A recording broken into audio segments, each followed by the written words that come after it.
Глава 3. Вспышки этногенезов. Социальная и этническая история. Итак, теперь, зная, что такое пассионарность, мы покажем, какое она имеет значение для нашей основной цели – объяснения процессов этногенеза, и как она соотносится с социальным развитием. Предмет социальной истории, согласно теории исторического материализма, это прогрессивное развитие производительных сил и производственных отношений от нижнего палеолита до научно-технической революции. Предполагается, что оно потечет и дальше. Поскольку это спонтанное развитие, причиной его не могут быть силы природы, которые действительно не влияют на смену формаций.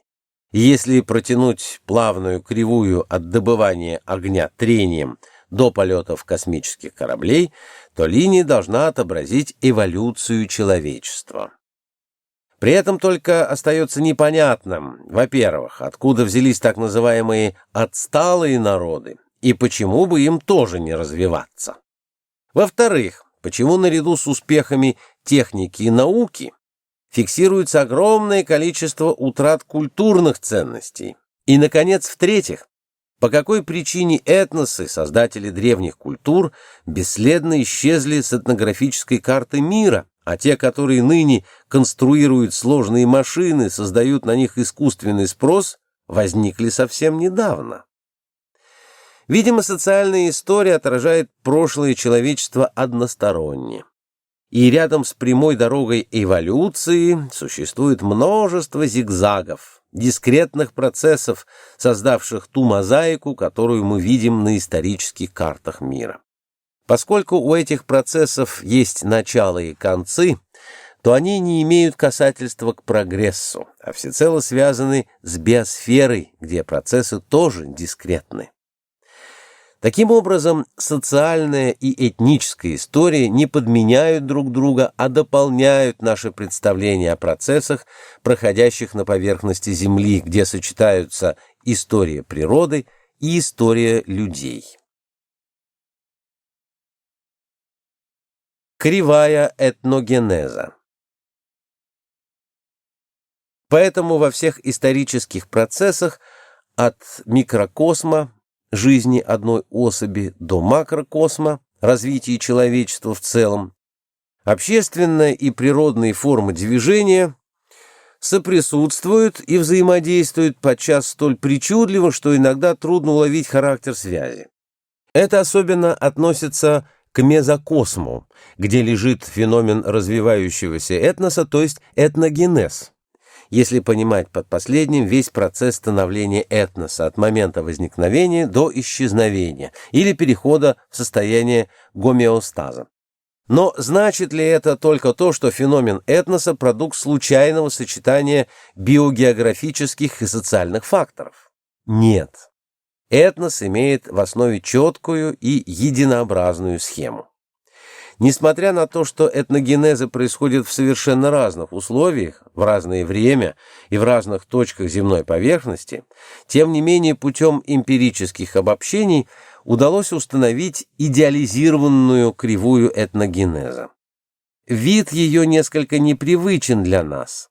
Кривая равно не похожа ни на линию прогресса производительных сил, экспоненту, ни на повторяющуюся циклоиду биологического развития. Видимо, наиболее правильно объяснить ее как инерционную, возникающую время от времени вследствие толчков, которыми могут быть только мутации, вернее микромутации, отражающиеся на стереотипе поведения, но не влияющие на фенотип. Как правило, мутация почти никогда не затрагивает всей популяции своего ареала. Мутируют только отдельные относительно немногочисленные особи, но этого может оказаться достаточно для того, чтобы возникла новая консорция, которая при благоприятном стечении обстоятельств вырастет в этнос. Пассионарность членов консорции – обязательное условие этого перерастания. В этом механизме биологический смысл этногенеза, но он не подменяет и не исключает социального смысла. Но перед нами встает другая трудность. Еще не найдена мера, которой можно было бы определять величину пассионарности. На основании доступного нам фактического материала мы можем говорить только о тенденции к подъему или спаду, о большей или меньшей степени пассионарного напряжения. Однако для поставленной нами цели это препятствие преодолимо, ибо мы рассматриваем процессы, а не статистические величины. Поэтому мы можем описать явление этногенеза с достаточной степенью точности, что послужит в дальнейшем базой новых уточнений. В любой науке описание феномена предшествует его измерению и интерпретации, ведь и электричество было сначала открыто как эмпирическое обобщение разнообразных явлений, внешне не схожих между собой, а уже потом пришли к таким понятиям, как сила тока, сопротивление, напряжение и тому подобное. Мы уже говорили, что исходный момент любого этногенеза – специфическая мутация небольшого числа особей в географическом ареале. Такая мутация не затрагивает или затрагивает незначительно фенотип человека, однако существенно изменяет стереотип поведения людей. Но это изменение происходит опосредованно. Воздействию подвергается, конечно, не само поведение, а генотип особи. Появившийся в генотипе вследствие мутации признак пассионарности обусловливает у особи повышенную по сравнению с нормальной ситуацией абсорбцию энергии из внешней среды. Вот этот-то избыток энергии и формирует новый стереотип поведения, цементирует новую системную целостность. Возникает вопрос, наблюдаются ли моменты мутации, пассионарного толчка, непосредственно в историческом процессе. Разумеется, сам факт мутации в подавляющем количестве случаев ускользает от современников или воспринимается ими сверхкритично, как чудачество, сумасшествие, дурной характер и тому подобное. Только на длительном, около 150 лет отрезке становится очевидным, когда начался исток традиции. Но даже это удается установить не всегда. Зато уже начавшийся процесс этногенеза, или, что то же самое, набухание популяции пассионарностью и превращение ее в этнос, нельзя не заметить. Поэтому мы можем отличить видимые начала этногенеза от пассионарного толчка. Причем, как правило, инкубационный период составляет около 150 лет. Возьмем самые очевидные примеры на хорошо известном материале и перейдем к рассмотрению этого вопроса. Прежде всего посмотрим внимательно, когда и где происходили подъемы этносов. Славяно-готский вариант. Один из них имел место в начале нашей эры, во II веке. Но где? Только на одной полосе, примерно от Стокгольма, через устье Вислы, через Средний и Нижний Дунай, через Малую Азию, Палестину до Абиссинии. Что же здесь произошло? В 155 году племя готов с острова Скандзы, остров Скандза, откуда вышли готы, Южная Швеция, долго носившая имя Готия, выселилась в низовье Вислы. Готы довольно быстро прошли до берегов Черного моря и создали здесь могущественное государство, которое ограбило почти все римские города в бассейне Черного и Эгейского морей. Позже они потерпели поражение от гуннов, двинулись на запад, взяли Рим, подчинили себе Испанию, потом всю Италию и открыли эпоху великого переселения народов. Я не рассказываю сейчас об этом подробно, а даю общую картину для постановки вопроса. Если двигаться вдоль этой полосы, то мы обнаружим, что южнее готов впервые во II веке появились памятники, которые мы относим к славянам. Были ли славяне до этого? Да, очевидно, были какие-то этносы, которые в эту эпоху синхронно с готами создали тот прославянский этнос, который византийцы называли анты, древнерусские летописцы поляне, и который положил начало какому-то этническому объединению, в результате чего маленький народ, живший в современной Восточной Венгрии, распространился до берегов Балтийского моря, до Днепра и вплоть до Эгейского и Средиземного морей, захватив весь Балканский полуостров. Колоссальное распространение для маленького народа. Говорил я об этом с профессором Мавродиным, специалистом по этим вопросам, и он спросил: а как же это объяснить с точки зрения демографии? Как же они могли так быстро размножиться, потому что это произошло за какие-нибудь 150 лет? Да очень просто. Эти праславяне, захватывая новые территории, очевидно, не очень стесняли себя в отношении побежденных женщин, а детей они любили и воспитывали их в знании своего языка, с тем, чтобы они делали карьеру в своих племенах.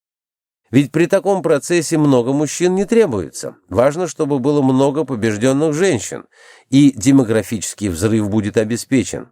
Так оно, видимо, и произошло. В IV веке, как мы уже точно знаем, славяне являются соперниками готов и союзниками гуннов и росомонов. Росомоны – противники готов и союзники гуннов. Рыбаков считает росомонов ядром будущей русской народности русов. Судя по именам Сунильда, Сар, Ами, росомоны не славяне.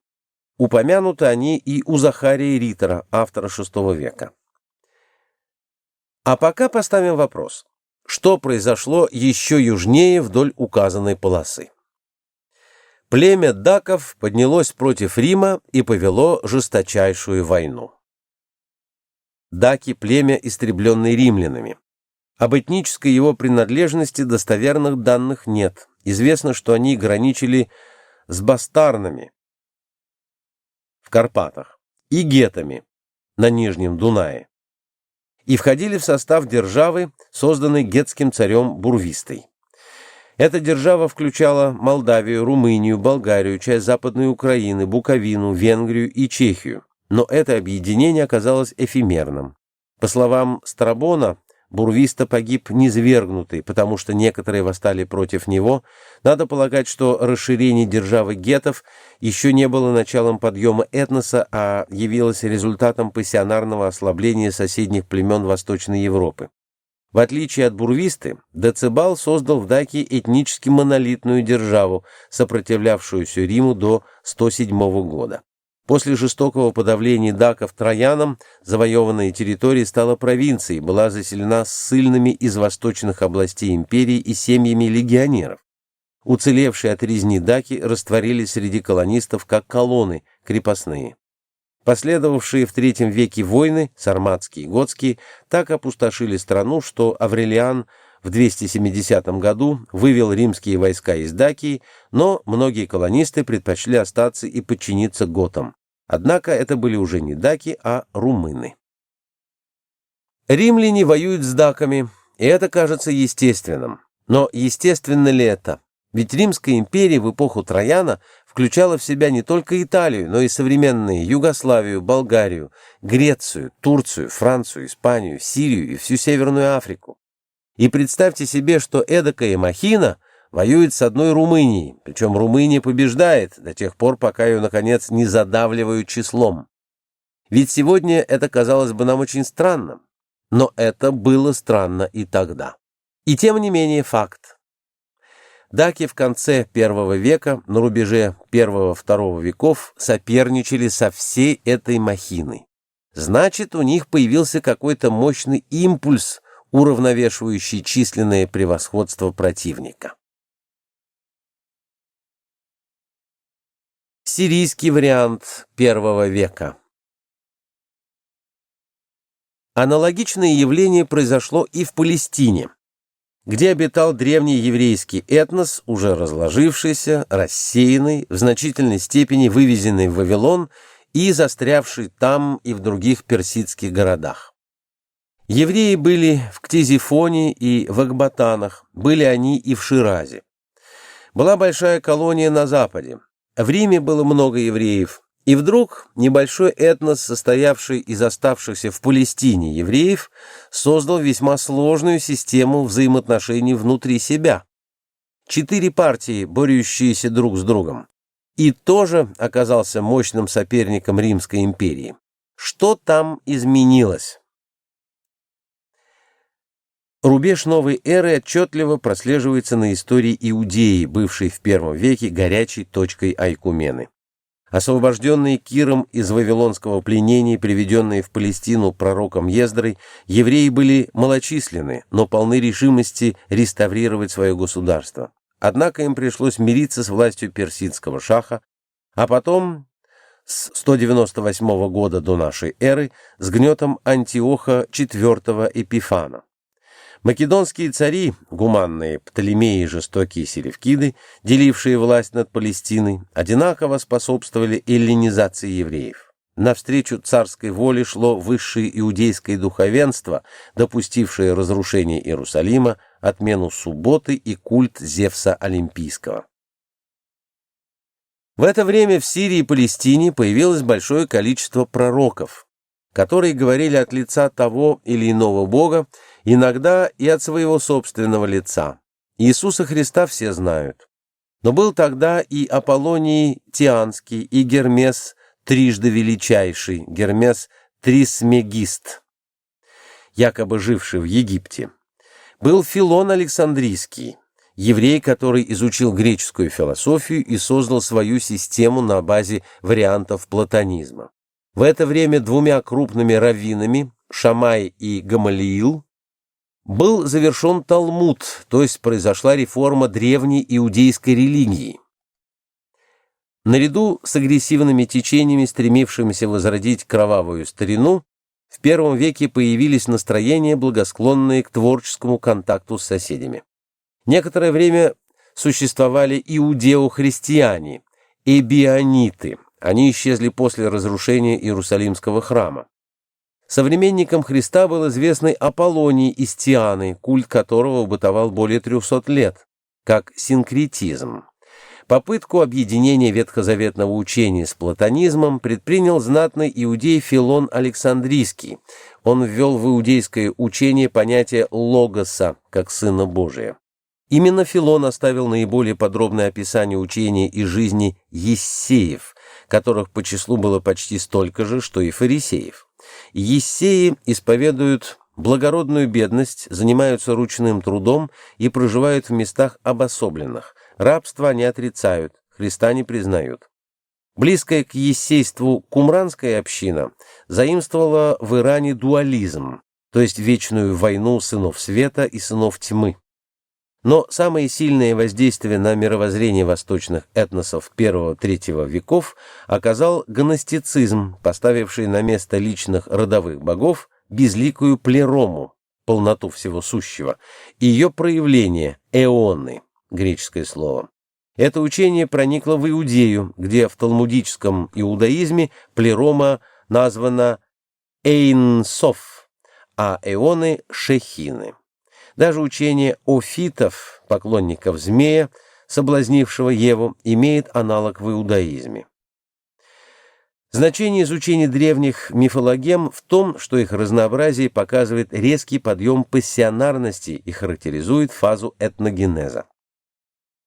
Религия стала тем выходом, в который устремилась пассионарность. Ведь пассионарность, как жидкость, которая находится в каком-то сосуде, изливается из него там, где образуется дырка. А дырка в то время образовалась именно в вопросах религиозных, не потому что люди в то время были так уж религиозны, а потому что в условиях всеобщего административного гнета Римской империи считалось, что это безвредно. В I веке римляне фактически были безбожниками, потерявшими веру в своих древних богов Юпитера, Кверина, Юнону и других. Они стали относиться к ним как к пережитку своего детства, как к симпатичным реминисценциям, но никто всерьез не придавал этим богам никакого значения. Боги эти уже тогда начали превращаться в опереточные персонажи, что завершил уже в XIX веке Жак Оффенбах своей прекрасной Еленой. Этот процесс культурного упадка несколько дезориентировал римлян и обусловил то, что они проглядели важные вещи. Появление пассионарных людей, которые занимались, впрочем, вполне невинным дозволенным делом, составлением и изобретением новых культов. Римляне считали, что это можно. Пожалуйста. Кто что хочет, тот то и говорит, лишь бы он соблюдал законы. Христианство, которое нам кажется совершенно монолитным, таким в первом веке не было. Тот случай, который имел место в 33 году на Голгофе, стал известен всему миру, но все его воспринимали очень по-разному. Одни считали, что это просто казнь человека, другие говорили, что это нисхождение духа бесплотного, который не может страдать, и это просто видимость, что он на кресте умер. Другие говорили, что это мог быть человек, в котором обитал Дух Божий и тому подобное. Течений было огромное количество, и инициативу в этом движении взяли евреи. Именно они со свойственной им горячностью и подняли шум, что повешен ничтожный человек, и повешен правильно, но не в этом дело, а в том, что римляне – сволочи и мерзавцы, так как они на священную еврейскую землю пригоняют, кого бы вы думали, свиней, и едят их. Ведь римские легионеры получали паек в виде свинины и привыкли к нему, поэтому гарнизоны, которые были расположены в Палестине, оскорбляли чувства евреев. А как же было до этого? И до этого евреи видели, как римляне едят свиней. Но они относились к этому безразлично, говорили, ну, зачем такую гадость есть, и зачем вообще к ним прикасаться, тфу. А тут они сказали нет, не тфу, они сказали бей. И это была уже поправка очень существенная. Так началась Иудейская война. Иудейская война могла бы быть и успешной, если бы не произошел этот самый пассионарный толчок, в результате которого евреи, древние евреи, относятся к современным так же, как римляне к итальянцам. То есть современное еврейство – это другой этнос, сохранивший в значительной степени культурные традиции предыдущего.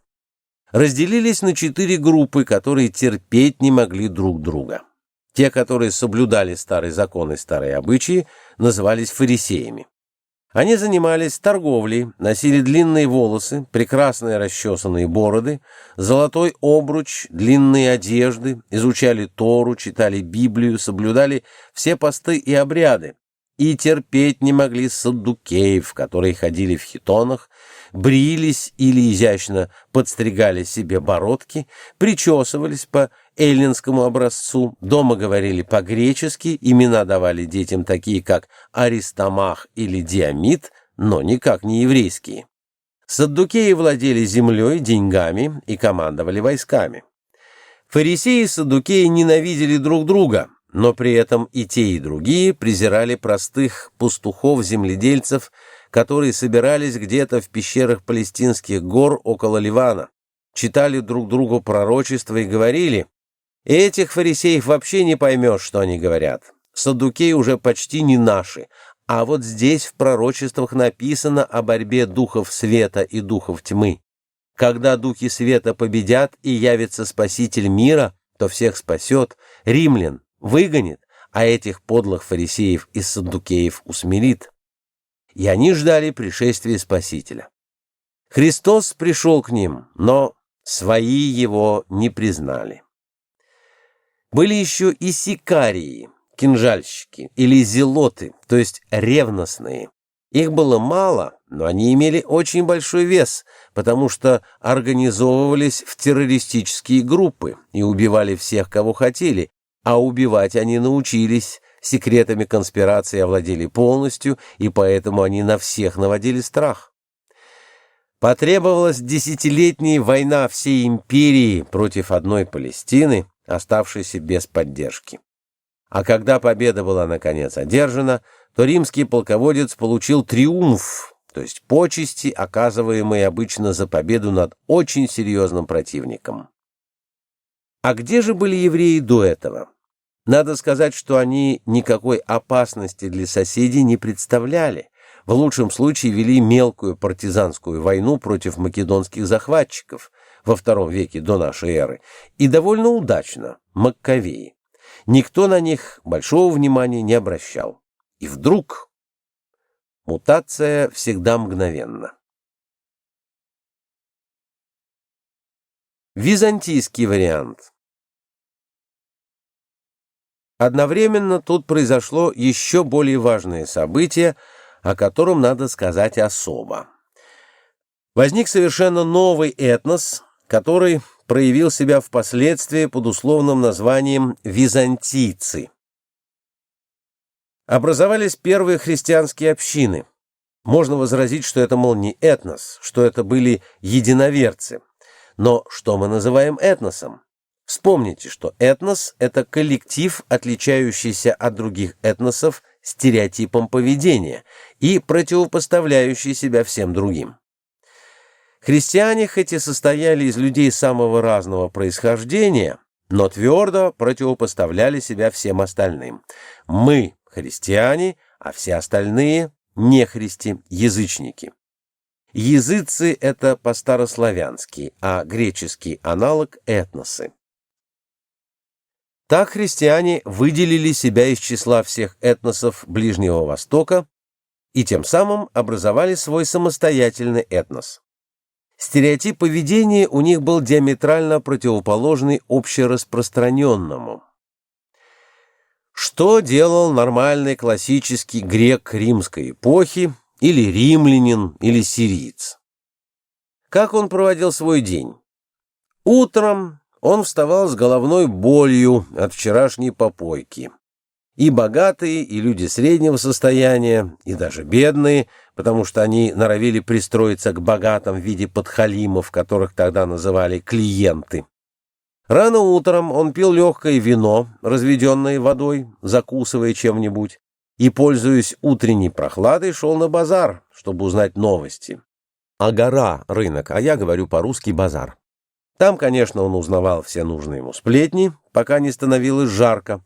Потом он шел к себе домой, устраивался где-нибудь в тени, ел, пил, ложился спать и отдыхал до вечера.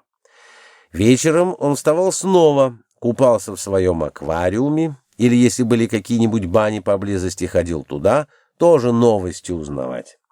Взбодренный он шел развлекаться. А в какой-нибудь Антиохии, Александрии, в Тарсе, уж не говоря о Риме, было где поразвлечься. Там были специальные сады, где танцевали танец осы. Это древний стриптиз. И выпить было можно, и после этого танца можно было получить удовольствие за весьма недорогую плату. Потом он сам доползал, или его доставляли совершенно расслабленного и пьяного домой, и он отсыпался. А на следующий день что делать? То же самое. И так, пока не надоест. Может, кто-то и радовался такой жизни, а кому-то и надоедало, сколько можно.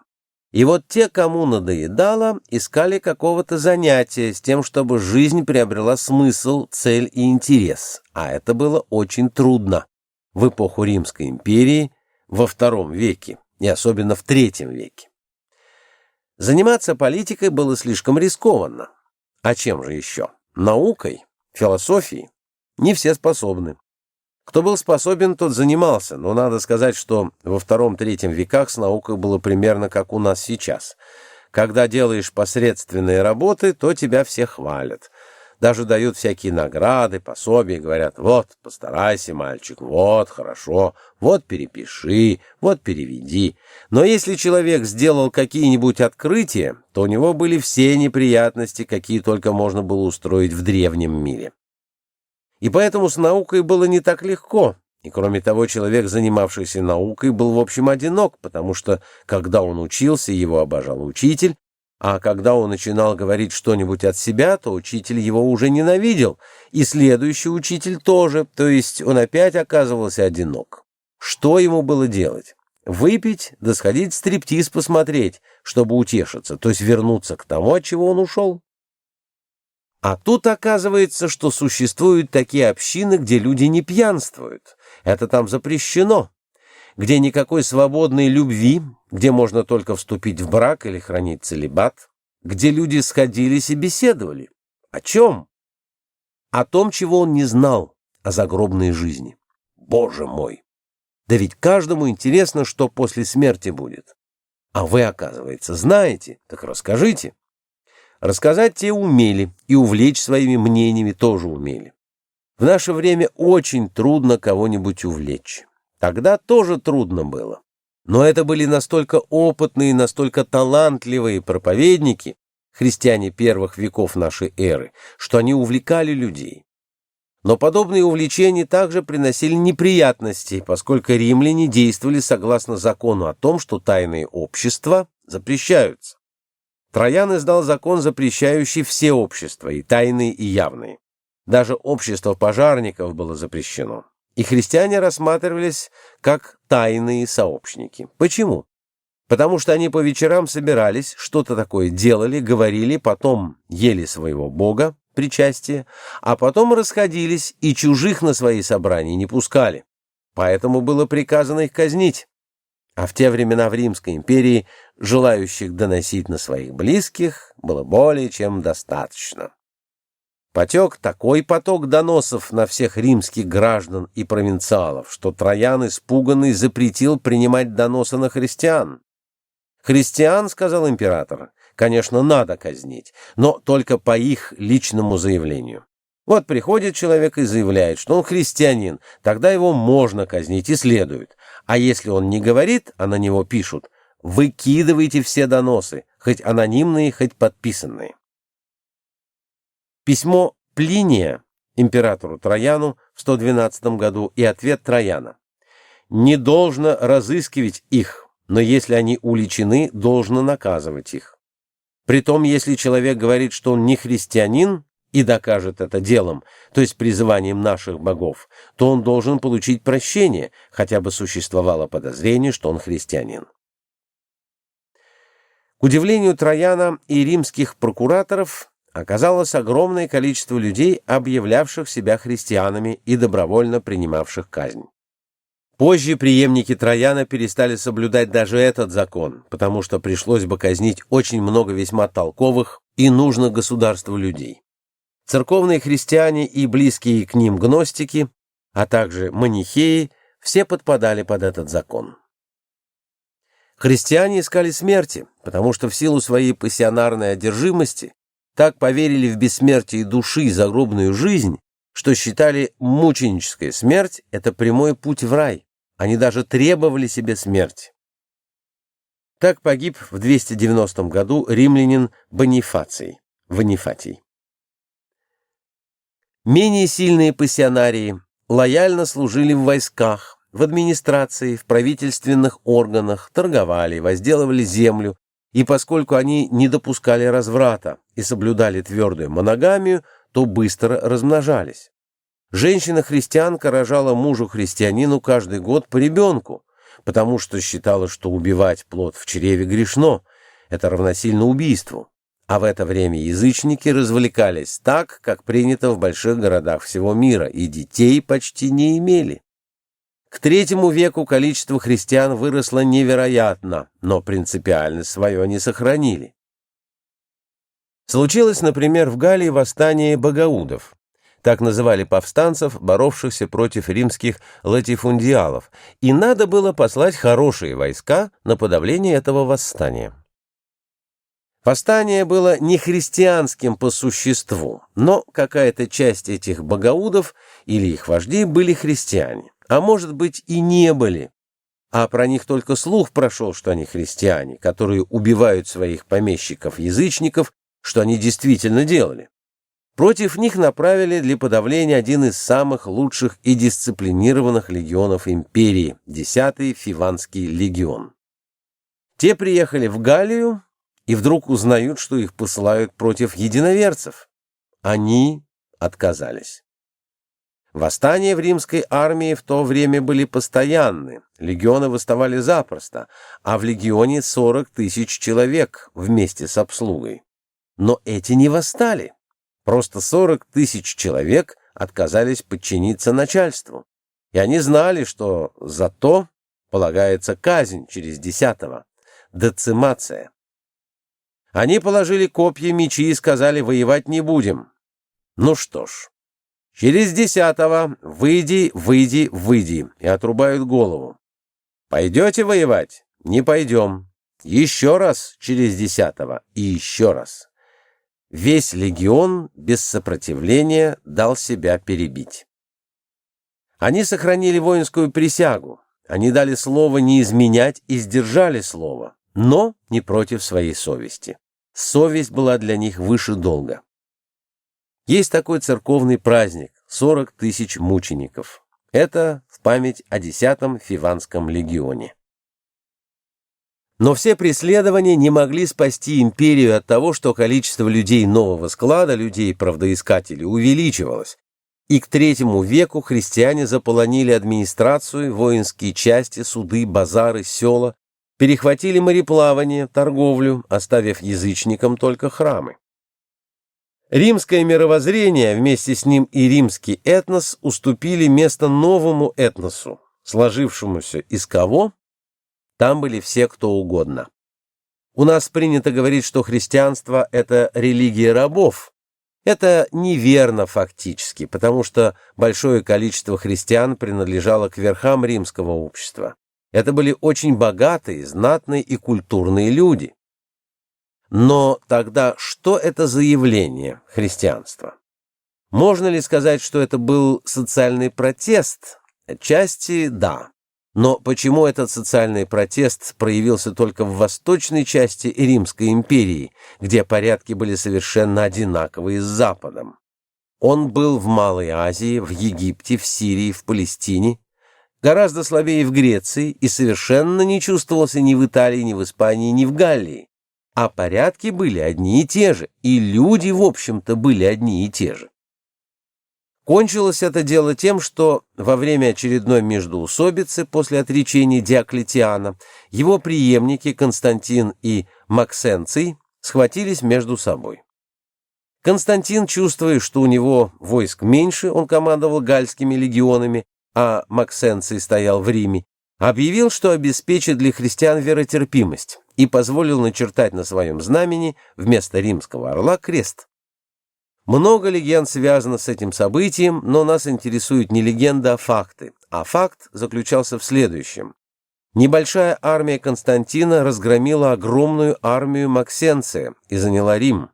Потом, когда союзник Константина, владевший Востоком, Лициний, с ним поссорился, то небольшая армия Константина разгромила языческую армию Лициния. Лициний сдался с условием, что ему будет сохранена жизнь. Константин его, конечно, казнил, впрочем, за дело. Лициний сам убивал доверившихся ему. В чем тут дело? Я думаю, что тут искать чудесных причин не надо.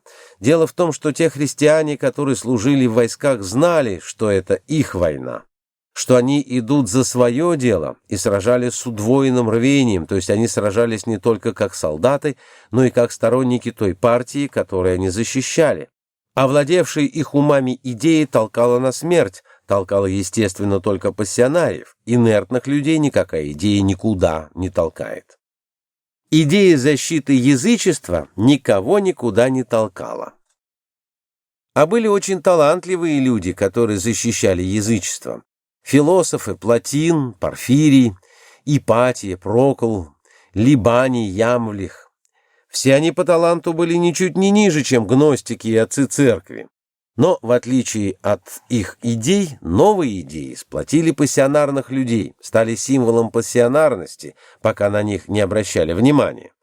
Мученики и фанатики, пассионарность которых была в перегреве, собрали вокруг себя умеренных пассионариев и победили. Константин, не ставший христианином, тем не менее позволил своим детям креститься, и христиане оказались во главе империи. Удивительно, не правда ли? Победа была одержана через гибель. Однако, если мы описываем феномен непредвзято, то мы другого ничего сказать не можем. Вот так и было. Наше дело найти этому истолкование. Сколько времени просуществовал этот этнос, сложившийся из христианских общин? Очень долго. Появился он как субэтнос во II веке, то есть был тогда исторически зафиксирован, и к IV веку сформировался в этнос, который мы называем византийским. Окончился он с падением Константинополя в 1453 году. Остались маленькие реликты. В самом Константинополе жители квартала Фонар, фонариоты, потомки византийцев, существовали до XIX века. Какие-то островки в горах Греции, в Пелопоннесе, в Малой Азии некоторое время сохранялись. То есть византийцы прошли весь 1200-летний период настоящей этнической истории. Арабо-сагдийский вариант. В древности Аравию населяли разные народы. По легенде, происходившие от Измаила, сына Агари, наложницы Авраама, который в XVIII веке до нашей эры эту Агарь вместе с сыном по наущению своей жены Сары выгнал в пустыню. Измаил нашел воду, а раз он нашел воду, то и мать напоил, и сам спасся, и пошел от него народ арабы, хотя они сами себя так еще не называли.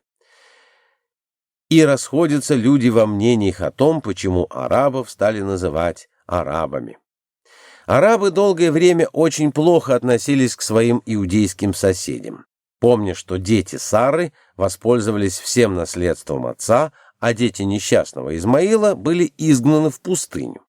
И жили арабы в этой пустыне с XVIII века до нашей эры. Так датируется Авраам. До VII века нашей эры тихо, спокойно, никому не досаждая. Такова общеизвестная библейская легенда. На самом деле было много сложнее. Аравия по физико-географическим параметрам делится на три части. Во-первых, берег вдоль Красного моря – это каменистая Аравия.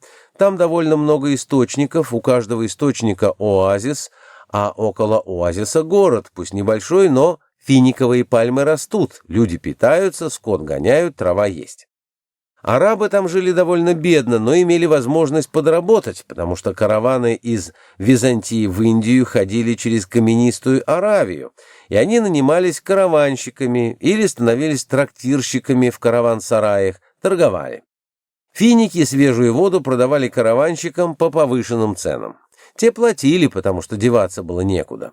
Бедность своих природных условий арабы компенсировали повышением цен на товары, и все шло довольно благополучно. Жили они и деньги наживали. Большая часть Аравии – это пустыня. Но пустыня не в нашем смысле. Когда настоящие арабы увидели нашу среднеазиатскую пустыню, они ахнули и сказали, что такой пустыни они даже и вообразить себе не могли. Пустыня у них такая земля, где не сплошной травяной покров, а кустик от кустика отделен сухой землей, то есть, как бы мы сказали, сухая степь. Кроме того, с трех сторон море, так что все-таки дожди выпадают, воздух довольно влажный. Верблюдов гонять можно сколько угодно, да и не только верблюдов, но они главным образом ездили на верблюдах и на ослах. Торопиться им было некуда, и жили они там очень спокойно. Войны у них, правда, были, но чрезвычайно гуманные. Например, одна война между двумя племенами случилась из-за верблюдицы, наступившей на гнездо перепелки и раздавившей птенцов. Араб, хозяин земли, где было гнездо, отомстил за птенцов и ранил верблюдицу стрелой в вымя, а хозяин верблюдицы убил его ножом в спину. Племя не выдало убийцу, и родственники убитого начали войну. Война эта продолжалась лет 30 или 40, и за все это время было не то 2, не то 3 человека убитых. Вот в таком спокойном состоянии они и жили. При этом у них культура была оригинальная, поэзия очень большая. У нас, например, в нашей русской поэзии существует 5 поэтических размеров: ямб, хорей, анапист, амфибрахий и дактиль, а у арабов 27, потому что верблюд идет разным аллюром, и для того, чтобы приспособиться к тряске, надо про себя читать стихи в такт тряски. Отсюда 27 различных размеров. Представьте, едет араб по пустыне и сочиняет стихи, и тут же их исполняет. Полезное занятие для кочевника. Конечно, поэзия у них была не такая, чтобы ее записывать или запоминать, годилась она только к случаю. И, наконец, на самом юге Аравии располагалась счастливая Аравия, Йемен. Это был почти тропический сад, там рос кофе Мокко, который потом перевезли в Бразилию, где он прижился, но стал хуже. Настоящий, самый лучший в мире кофе в Йемене, и арабы его пили с большим удовольствием. Жили они в этом тропическом саду, процветали и ничего не хотели бы, если бы у них не было соседей. Увы, соседи у них были. С одной стороны, абиссинцы, которые их все время старались завоевать, а с другой стороны, персы, которые выгоняли абиссинцев из Аравии обратно в Африку. Война эта была страшно кровопролитна, пленных не брали, и воевали не арабы, а абиссинцы с персами. Сами арабы старались жить мирно, только иногда грабили отдельных путников или друг друга. Но последнее бывало редко, потому что у них была в обычае семейная взаимовыручка. Если ограбит человека, то весь его род вступится за него, и грабителю худо будет. Побаивались, а вот чужих можно. Иногда они нанимались в войска или персидских шахов, или византийских императоров, и их брали, но платили немного, потому что они были мало боеспособны. Их использовали как и регулярные войска для каких-нибудь отдельных маневров, например, забросить в тыл противника или для разведки. В боевые линии их не ставили, потому что они были очень нестойкие и трусливы, убегали. А зачем им действительно было гибнуть за чужое дело, с какой стати? Деньги заработать, да, а чтобы за это убили, кому надо. Рассуждение вроде разумное. Но во второй половине VI века у арабов вдруг появилась плеяда поэтов. Должен сказать, что по моим наблюдениям стихи писать очень трудно. И тот гонорар, который платят поэтам за хорошие стихи, никак не окупает их труда. Тем не менее, они пишут, и даже без гонорара, потому что у них внутри какой-то пропеллер крутится и заставляет писать стихи, чтобы выразить себя. Что это за пропеллер? Это-то и надо узнать. Они хотят выразить себя и свои чувства, хотят добиться исключительного уважения и преклонения за это. То есть здесь поступками руководит страсть, чувство, а не рассудок. К VII веку поэтов стало много. Были и поэтессы, стихи они стали писать хорошие, главным образом языческие.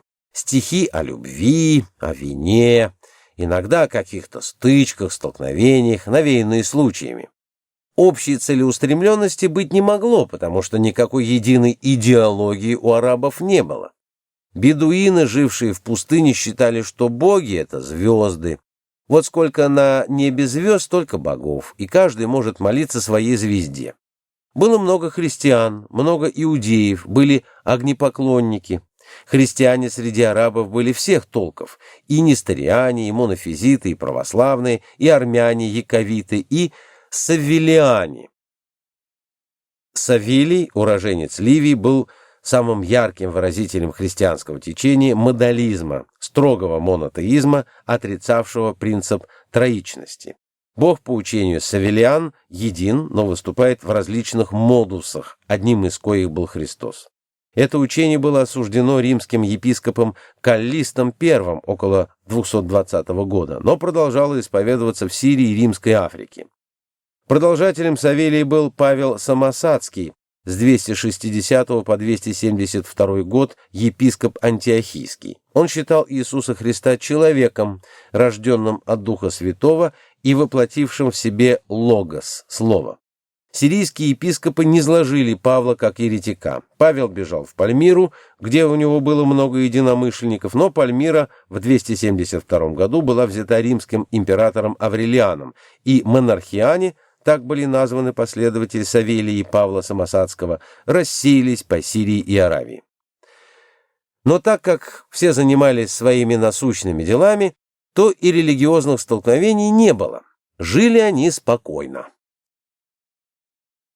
И вот в начале VII века появился человек по имени Мухаммед. Он был человек бедный, эпилептик, очень способный, но не получивший никакого образования, совершенно безграмотный. Занимался он тем, что гонял караван, потом он женился на богатой вдове Хадидже. Она его снабдила деньгами, что и дало ему возможность стать довольно почтенным членом общества. И вдруг он заявил, что призван исправить пороки мира, что до него было много пророков: Адам, Ной, Давид, Соломон, Иисус Христос с Мариам, то есть с Девой Марией. И все они говорили правильно, но люди все перепутали, все забыли. Так вот он, Мухаммед, сейчас всем все объяснит. И объяснил он все очень просто: нет Бога, кроме Бога, и это все. А потом стали еще прибавлять, что Мухаммед пророк его, то есть Бог — это Аллах, что значит единственный, и он говорит арабам через Мухаммеда. Иисуса Христа Мухаммед считал пророком и Евангелие святой книгой. Легко заметить, что его понимание христианства совпадало с монархианством Савелия Павла Самосадского. Прочие христианские исповедания были во время правления халифов только терпимы. И стал Мухаммед проповедовать эту религию. Человек 6 его учений приняли, а остальные мекканцы говорили: «Да брось ты эту скучищу, брось ты эту тягомотину. Мы лучше пойдем послушаем веселые сказки про персидских богатырей». «Да брось ты, мне некогда», — говорили ему купцы, «у меня подсчеты, надо баланс свести, караван пришел». «Да ну у тебя», — говорили бедуины, — «вон у меня верблюдица ушла, мне нужно пригнать ее на пастбище». То есть большинство арабов меньше всего желало с ним разговаривать. Но образовалась кучка, сначала 6 человек, а потом несколько десятков, которые искренне ему поверили, и главное, среди них оказались люди волевые, сильные, и из богатых, и из бедных семей. Это были страшный, жестокий, непреклонный Абу Бекр, справедливый, несгибаемый Омар, добрый, искренний, влюбившийся в пророка Осман, зять пророка, героический боец, жертвенный человек Али, женившийся на дочери Мухаммеда Фатьме, и другие. А Мухаммед все проповедовал, и мекканцам это страшно надоело. Ведь он проповедует, что есть только один Бог, и все должны ему верить. Но что же делать с людьми, которые приезжают торговать и верят в других богов? Это вообще неудобно, и скучно, и настырно. И они ему сказали: прекрати свои безобразия. Но у Мухаммеда был дядя, который предупредил мекканцев, чтобы те ни в коем случае Мухаммеда не трогали. Конечно, соглашался дядя, он несет чепуху, и всем это надоело, но все равно он мне племянник, я же не могу его оставить без помощи. Тогда в Аравии родственные чувства еще ценились. Но дядя дал совет Мухаммеду: убегай. И Мухаммед убежал из Мекки, где решили его убить, чтобы он не мешал людям жить, в Медину. Тогда этот город назывался Ятриб, но после того, как Мухаммед там обосновался, он стал называться Медина Тун-Наби, город пророка, а Медина значит просто город. В отличие от Мекки, где жили довольно богатые и зажиточные арабы, Ятриб был местом, где поселились самые разные народы, образовав собственные кварталы. 3 квартала были еврейских, был персидский квартал, был абиссинский, был негритянский квартал, и все они не имели между собой никаких взаимоотношений. Иногда ссорились, но пока войн не было. И когда появился Мухаммед с его верными, которые последовали за ним, то жители ему сказали: вот и живи тут один, отдельно от всех, ничего, ты не мешаешь. Но тут случилось непредвиденное. Мухаммедане, или как они себя стали называть, мусульмане, поборники веры ислам, развернули сразу активнейшую агитацию. Они объявили, что мусульманин не может быть рабом. То есть всякий человек, произносивший формулу ислама «Ла илля иль Аллах Мухаммед Расуль Аллах», «Нет Бога, кроме Аллаха, и Мухаммед пророк его», немедленно становился свободным. Его принимали в общину. Некоторые негры перешли к ним, некоторые бедуины. И все, кто принял ислам, поверили в это дело. Они зажглись тем же жаром, который был у Мухаммеда и его ближайших сподвижников. Поэтому они быстро создали общину, весьма многочисленную и, самое главное, активную. К мухаджирам, которые пришли из Мекки, их было немного, примкнули ансары. Ансары — это буквально примкнувшие, жители Медины. Мухаммед оказался главой одной из самых сильных общин в самом городе Медина. Тут он постепенно стал наводить свой порядок. Сначала он расправился с язычниками, которые верили в звезды. «Нет, — говорит, — не масса богов на небе, а один Аллах, а кто не хочет мне верить, того надо просто убить, потому что он оскорбляет величество Аллаха». И убивали. Потом он столкнулся с христианами и стал говорить им, что он исправляет закон, который дал сам Иисус Христос. Христиане говорят: «Брось ты, где тебе кого исправить, ты же безграмотный человек». Их убили или заставили принять ислам. Потом он пришел к евреям и заявил им, что он Мессия. Те быстро взяли Талмуд, Тору, посмотрели по книгам и сказали: «Нет, ты не имеешь таких-то, таких и таких признаков, и вообще никакой ты не Мессия, а самозванец». «А, — сказал он». И 2 квартала один за другим были вырезаны до последнего человека. Евреи с 3-го убежали в Сирию. Оказавшись самым сильным в Медине, он решил завоевать Мекку, но Мекка была сильна, и войско мусульман было опрокинуто. Тогда Мухаммед начал действовать в обход. Он подчинил себе бедуинов и заставил их признать ислам. Бедуины, которым спасаться было некуда, кругом степь, как стол, куда удерешь. И от верблюдов своих не удерешь. Те сказали: «Пускай, ладно», и продолжали молиться на звезды. Но официально веру ислама признали, и людей в войска Мухаммеда дали. Почему? На Мекку идти стоило. Мекка богатая, разграбить можно. Мухаммед захватил Гадрамаут. Это южное побережье Аравии. Там было много замков, и потребовал, чтобы те признали ислам. Те подумали, да что там в конце концов? Скажу я одну фразу, что меня от этого убудет, что ли? Признали, и людей дали. Тогда он пошел снова на Мекку. А мекканцы были люди умные и очень хитрые. Они сказали: «Слушай, Мухаммед, зачем ты идешь завоевывать родной город? Мы будем защищаться, кого-нибудь убьют. Ну, кому это надо? Давай помиримся, а?» Арабы народ очень практичный. «Признай еще парочку богов, чтобы было 3. Лата, очень хороший бог, и Зухру, красу, планета Венера. Ну какая тебе разница, что 1, что 3, а мы их всех почитаем». И Мухаммед хотел было согласиться, но тут Омар и Абу-Бекр отрезали: «Нет, един Аллах». И Мухаммед выдал очередную суру, то есть пророчество, что Аллах един и других богов нет, остальные — просто ангелы Божии. Мекканцам пришлось согласиться. «Ладно, пусть будут ангелы, но вот уж что мы тебе не уступим, так черный камень.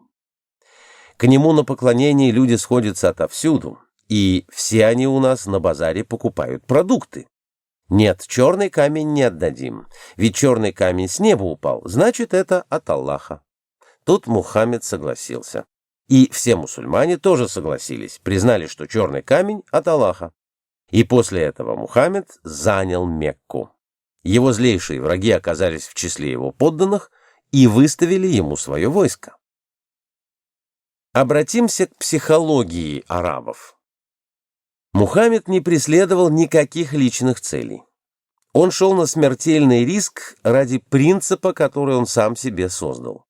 По существу, с точки зрения богословия, ислам не содержит в себе ничего нового по сравнению с теми религиями и течениями, которые в это время уже бытовали на Ближнем Востоке. Таким образом, если говорить о теологии, то разговор выеденного яйца не стоил, и арабы совершенно правильно сделали, что не стали особенно спорить, поступились привычными культами, произнесли формулу ислама и зажили по-прежнему.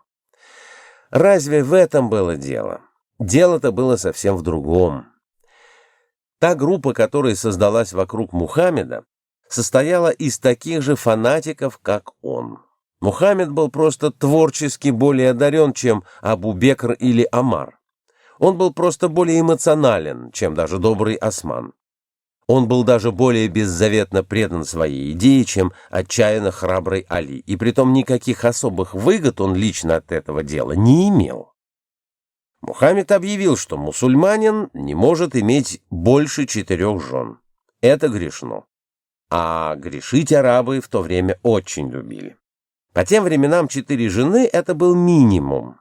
Я не хочу быть навязчивым, но каждый из мужчин пускай подумает, 4-то раза он менял своих подруг. Наверное, менял. А тогда, в те времена, каждая подруга считалась женой, так что надо было брать развод. Это было дело очень невыгодное, потому что брак был гражданский и развод был гражданский, как у нас, и связано это было с разделом имущества. Жены предпочитали оставаться со старым мужем, когда он брал новую жену, так им было выгоднее, и поэтому то, что он сам имел только 4 жен, это было, в общем, самоограничение. Сделал он и другое, что имело очень большое значение для арабов. Сам он был эпилептик, и поэтому не мог пить вина, ибо оно на него очень плохо действовало. Поэтому Мухаммед заявил, что первая капля вина губит человека, и запретил пить вино. А арабы любили выпить, ужасно любили. Так что этот запрет сильно мешал распространению ислама. Став мусульманами, арабы не переменились. Они садились в закрытом дворике в узкой компании, чужих не приглашали, ставили большой жбан с вином, опускали туда пальцы, и поскольку первая капля вина губит человека, стряхивали ее, а про остальное пророк ничего не сказал. Найти выход они всегда могли. Но при этом случилось нечто очень важное. Вокруг Мухаммеда и его группы, как водяные пары вокруг пылинки, люди стали собираться в ком. Образовалась община людей, объединенных непривычным образом жизни, не материальными интересами, а сознанием единства судьбы, единства дела, которому они отдавали свою жизнь. Это то, что я называю консорция, от латинского слова «сорс» — «судьба». Люди, включенные в консорцию, люди одной судьбы. Взрыв этногенеза, вызвавший к жизни мусульманский мир и его религию ислам, прошел в широтном направлении и захватил кроме Аравии Индию, Китай, Корею и Японию. О 2 последних мы говорить не будем, ограничив наше внимание Евразией. Итак, что же произошло в VI веке с этими странами? О начале арабского этногенеза и сложении первичной консорции сторонников Мухаммеда мы уже говорили раньше и довольно подробно. А теперь рассмотрим эту тему в интересующем нас сейчас аспекте. После того, как Мухаммед достиг компромисса с мекканцами, они признали проповедуемую им веру ислам. Перед самой своей смертью он написал 2 письма, то есть не сам написал, а продиктовал, потому что он был неграмотен. Одно византийскому императору, другое персидскому шаху с требованием принять веру ислам. Византийский император оставил письмо без ответа. О чем там разговаривать с этим дикарем? А персидский шах написал очень ехидный ответ. Тогда Мухаммед решил, что надо вести священную войну и заставить всех принять ислам. И после этого вскоре умер. Немедленно Аравия большей частью откололась от ислама и перестала подчиняться мусульманской общине и халифу, то есть наместнику Мухаммеда Абу-Бекру. 2 года пришлось подчинять в жесточайшей войне всю Аравию. Резня была жуткая. Уцелевшие были принуждены принять ислам. Причем меньше всего сопротивлялись мекканцы, которые решили, что все равно мы скажем, что мы ее признаем, а проверить-то это невозможно, а он от нас и отстанет. Так оно и случилось. И они поддержали мусульманскую общину. Бедуинов подчинили, Йемен покорили, а после смерти Абу-Бекра халиф Омар в 634 году двинулся походом на Византию и Персию, на 2 крупнейшие страны того времени. Византия насчитывала около 20 миллионов населения. Персия была поменьше, но все-таки границы ее доходили до современных Афганистана и Туркмении. То есть две крупнейшие страны с регулярными армиями не обратили никакого внимания на этих никому не нужных и никому не страшных арабов, у которых даже и лошадей-то не было. Марш они совершали на ослах и верблюдах, а перед битвой спешивались и так вели бой. При Ярмуке в Сирии и при Кадисии в Месопотамии в 636 году сначала византийское, а затем персидское войско потерпели сокрушительные поражения. Арабы заняли Сирию, вторглись в Персию, потом захватили у Византии Египет почти без сопротивления. Потом достигли Карфагена, заняли его, прошли по морскому берегу до Гибралтарского пролива. В 711 году перебросились в Испанию, форсировали Пиренеи и были остановлены на Луаре и Роне. Так велик был пассионарный подъем у арабов. В Персии было точно так же. После битвы при Нихавенде в Мидии в 648 году, когда уже персидское ополчение, а нерегулярная армия была разбита, последний шах Иездигерд III бежал. Арабы захватили всю Персию, подчинили ее себе, запретили поклонение огню. Интеллигенты-огнепоклонники уехали в Индию и до сих пор там живут. Остальные персы приняли ислам. Былые аристократы-сасаниды, потомки персидской царствующей династии, в арабский период стали синонимом нищего, который ходит по большим дорогам и просит милостыню. Из Персии арабы напали на богатейшую страну Согдиану, нашу Среднюю Азию. Такие сагдийские города, как Бухара, Ташкент, Самарканд, Коканд, Гургандж, были окружены крепкими стенами, имели большое население. Прекрасные оазисы кормили население этих городов. Воины там были как будто бы и очень смелые. Дехканы носили пояса золотого шитья, великолепные сабли, у них были хорошие кони. А арабы явились туда небольшими кучками, со своими небольшими силами, и захватывали город за городом, брали его иногда обманом, а большей частью силой. Сагдийцы начали сдаваться. Спрашивается, почему богатая сильная страна становится жертвой нищего завоевателя? Очевидно, у захватчиков был какой-то дополнительный импульс, теперь мы его знаем. Это пассионарность.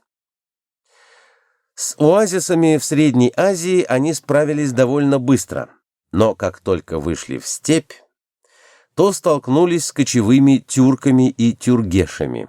Тюргеши — это одна из разновидностей западных тюрок. И тут их продвижение остановилось. Хотя арабы предлагали тюркам принять веру ислама, но те отвечали гордо. Хан Тюргеши Сулу говорил: «У меня все люди воины, а у вас кто? Ремесленники, сапожники, купцы. Мы же ведь этого делать не умеем, следовательно, и ваша вера нам не подходит». А надо сказать, что кочевое население севернее Ташкента и Чимкента в горах Тянь-Шаня в Южном Казахстане было крайне редкое. Жили в горах Тянь-Шаня тюргеши, ягма и чигили, 3 племени. А в степях жили предки печенегов, называвшиеся Кангар, и сама страна называлась Кангюй. Предки туркмен, потомки парфян, жили вплоть до Сырдарьи. И этого редкого населения оказалось совершенно достаточно, чтобы остановить арабский натиск. Тем не менее, сдавшееся население Согдианы после очень долгой войны, перипетии которой я опускаю, обязано было или платить огромный налог, или принять ислам. Они сначала платили, а потом решили, что лучше примут ислам, а платить не будут. Тогда арабский халиф в Дамаске заявил: «Нет, то, что вы приняли ислам, это хорошо, это спасет вам жизнь после смерти, это даст вам рай, но деньги платить вы все равно обязаны». Тогда они подняли жуткое восстание. Восстания сопровождались жесточайшими экзекуциями. В это время танская агрессия достигла своей кульминации.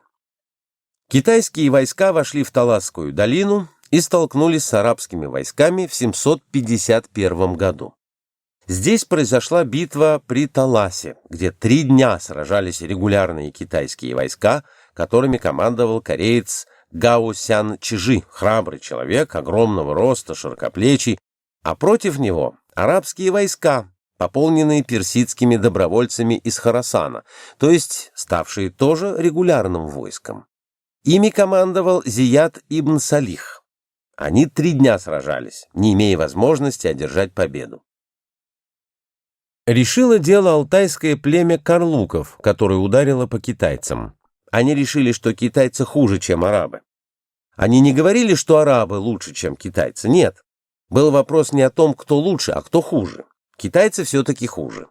После этого-то китайская армия побежала и уже не пыталась больше проникнуть в Среднюю Азию. Зияд ибн Салих был казнен за участие в заговоре примерно через полгода после грандиозной одержанной им победы. Это случилось потому, что примерно за год до этой битвы у арабов произошел переворот из-за того, что принцип Мухаммеда, организации страны по конфессиональному признаку населения, игнорировал этнические признаки. Мусульманином мог стать каждый, кто произносил формулу ислама и соглашался принять обрезание. После чего его зачисляли как потенциальную силу в войска халифа. Он числился там и мог служить или не служить, как ему удавалось, но многие предпочитали воевать и приносить домой добычу. А добыча была колоссальная. Например, персидский ковер шахского дворца пришлось разрезать на части, потому что у арабов не было такого дворца, где бы его можно было расстелить. Женщин они приводили в огромном количестве, причем немедленно их распродавали на базарах и по дешевке, потому что женщин-пленниц было много. Их покупали для гаремов. Правда, было сделано исключение для аристократок. Например, дочку персидского шаха Иездигерда продавали по ее желанию, кому она пожелает быть проданной. И перед ней шли покупатели, ближайшие сотрудники Мухаммеда. Халиф Омар, она сказала нет, он очень жестокий. Осман, нет, он очень слабый. Али, очень толстый, говорит, не подходит. Его сын Хасан, молодой человек, племянник пророка, сын Фатьмы, она посмотрела и говорит, у него губы нехорошие, он сластолюбив, он будет любить не только меня, но и других женщин. Когда прошел Гусейн, она говорит, вот этому меня продайте, я согласна. Тут же оформили сделку. У арабов рабовладение в это время принимало вот такие формы, которые в наше время кажутся экзотичными. Вообще, надо сказать, такой подход был очень разумен. В персидском домострое XI века Кабус-наме, принятом арабами, указано, что раба можно покупать только с его согласия, и если почему-то он поссорится с хозяином и пожелает, чтобы его продали, то лучше всего немедленно вести его на базар и продавать. Иначе можно натерпеться с ним столько неприятностей, что он сам того не стоит. Это было больше похоже на сделку по найму, но оформлялось как купля-продажа. И вот эти рабыни, пленницы, новообращенные, все ставшие мусульманами, все послужившие в мусульманских войсках, оказались огромной массой людей, связанных между собой только административно-политическими узами. А этническая сущность их ведь никуда же не девалась. Поэтому, когда ослабела власть, и правоверные халифы, наследники Мухаммеда, проиграли войну с лицемерными мусульманами, потомками его врагов, и те захватили власть, то лицемеры амийяды устроили дамасский халифат. Там было фактически разрешено все. Официально считалось, что господствует вера ислама, и пить вино в публичных местах запрещалось. Могли пить христиане и иудеи, а мусульманам было нельзя, пусть молятся. Но мусульмане пили вино дома, а тут никто не смотрел и никто не выяснял, что они делают. Кроме того, молиться тоже надо было 5 раз и совершать омовение. Когда за ними наблюдали, они все это выполняли, а как только переставали следить, то они пренебрегали всеми правилами и на это смотрели сквозь пальцы. Единство мусульманской общины исчезло. Община распалась на субэтносы. И выяснилось, что существуют арабы мединские, арабы мекканские, арабы кильбиты южные, арабы кайситы северные. И все они схватились между собой и начали жуткую резню. Если бы я рассказывал об арабах специально, то мне пришлось бы перечислить их внешние войны и их внутренние войны, восстания, их подавление. Так вот, их количество одинаково. Арабы тратили примерно половину запасов своих пассионарных сил, своей боеспособности на подавление своих собственных соплеменников, потому что внутренние войны были еще более ожесточенными, чем с христианами на Западе и с язычниками на Востоке. Дошло до того, что Мекку штурмовали войска дамасского, омейядского халифа с применением огнеметного оружия, сожгли храм Каабы. Даже камень треснул от жары. Но они с этими мелочами не считались, они решали свои политические задачи. И вот тут-то выступил со всей силой этнический принцип. Персы сговорились с арабами-кильбитами против арабов-кайситов, поддержали их и низвергли династию омейядов, на место которой вступила новая династия аббасидов, дальних родственников пророка, не имевших никаких прав на престол. Однако она устраивала победителей. Аббасиды были все смешаны в такой степени, в какой мы даже представить себе не можем. Причем дело не в генетическом смешении. Если, например, у вас бабушка испанка, то вы или просто этого не знаете, или для интереса иногда вспоминаете. Но если у вас мать испанка, то она будет вас учить, во-первых, по-испански говорить, будет петь вам испанские песни в колыбельке, потом будет учить вас, что вы должны будете защищать свою честь со шпагой в руке, должны будете ревновать, пить шоколад и вообще делать массу других вещей. А если у вас будет мать, допустим, финка, то она вам скажет, что это все мелочи, чепуха, и через некоторое время сын финки от одного и того же отца, что и испанки, будет пить водку в большом количестве и ревновать не будет, и на шпагах воевать не научится, а если понадобится, то возьмет дубину и дубиной стукнет своего брата-испанца, который будет выступать со шпагой, и так далее. Так вот, мы, к сожалению, не знаем генеалогии всех деятелей аббасидского халифата, но знаем халифов. У одного мать персиянка, у второго берберка, у третьего грузинка и так далее. Там была страшная мешанина. Люди с разными стереотипами поведения, с разным воспитанием. А удерживала более или менее аббасидский халифат слабость его противников. Но он начал разваливаться изнутри. Первой пала Испания, куда убежал член омейядской династии Абд-ар-Рахман, и хотя туда прислали правительственного чиновника наместником, он создавал себе партию, которой предложил отделиться от халифата и жить самостоятельно. И отделились. Потом отделилась Марокко, где жили мавры, кабилы. Затем отделился Алжир, затем Тунис, Египет, Средняя Азия, Хорасан. Сеистан — это восточная часть Персии. Халифат развалился. Почему здесь важны подробности? Потому что влияние мусульман и мусульманской агрессии на народы нашей страны было колоссальным. Средняя Азия, в которой правили арабские чиновники, эмиры. Эмир — это буквально особый уполномоченный. Стала мусульманской страной. Когда же арабы заменились местными правителями с титулом «султан», тоже арабское слово, то они уже были мусульманами. Итак, на базе страшных избиений, которые делались при завоевании, а убивали арабы по-джентльменски, только мужчин, женщин они продавали в гаремы, а в гаремах те становились полноправными женами. Создалось смешанное население, названное тем же словом, что и их победители – арабы. У арабов своих терминов было мало, и они заимствовали чужие слова, в частности персидские. По-персидски «корона» — «тадж», а коронные войска — это «таджик». Так вот, потомки арабов и сагдийских женщин стали называться таджиками, которые и до сих пор существуют. Вот пример этногенеза. Сложились они в VIII веке и до сих пор не потеряли ни своего этнического лица, ни своих блестящих способностей, ни своего стереотипа поведения, который они приобрели тогда в результате смешения арабов с тюрками. Индийский раджпутский вариант. А теперь направим караван нашего внимания через раскаленные пустыни Белуджистана к многоводной реке Инд, орошающей окрестные сухие степи, где в VIII веке произошла известная Раджпутская революция.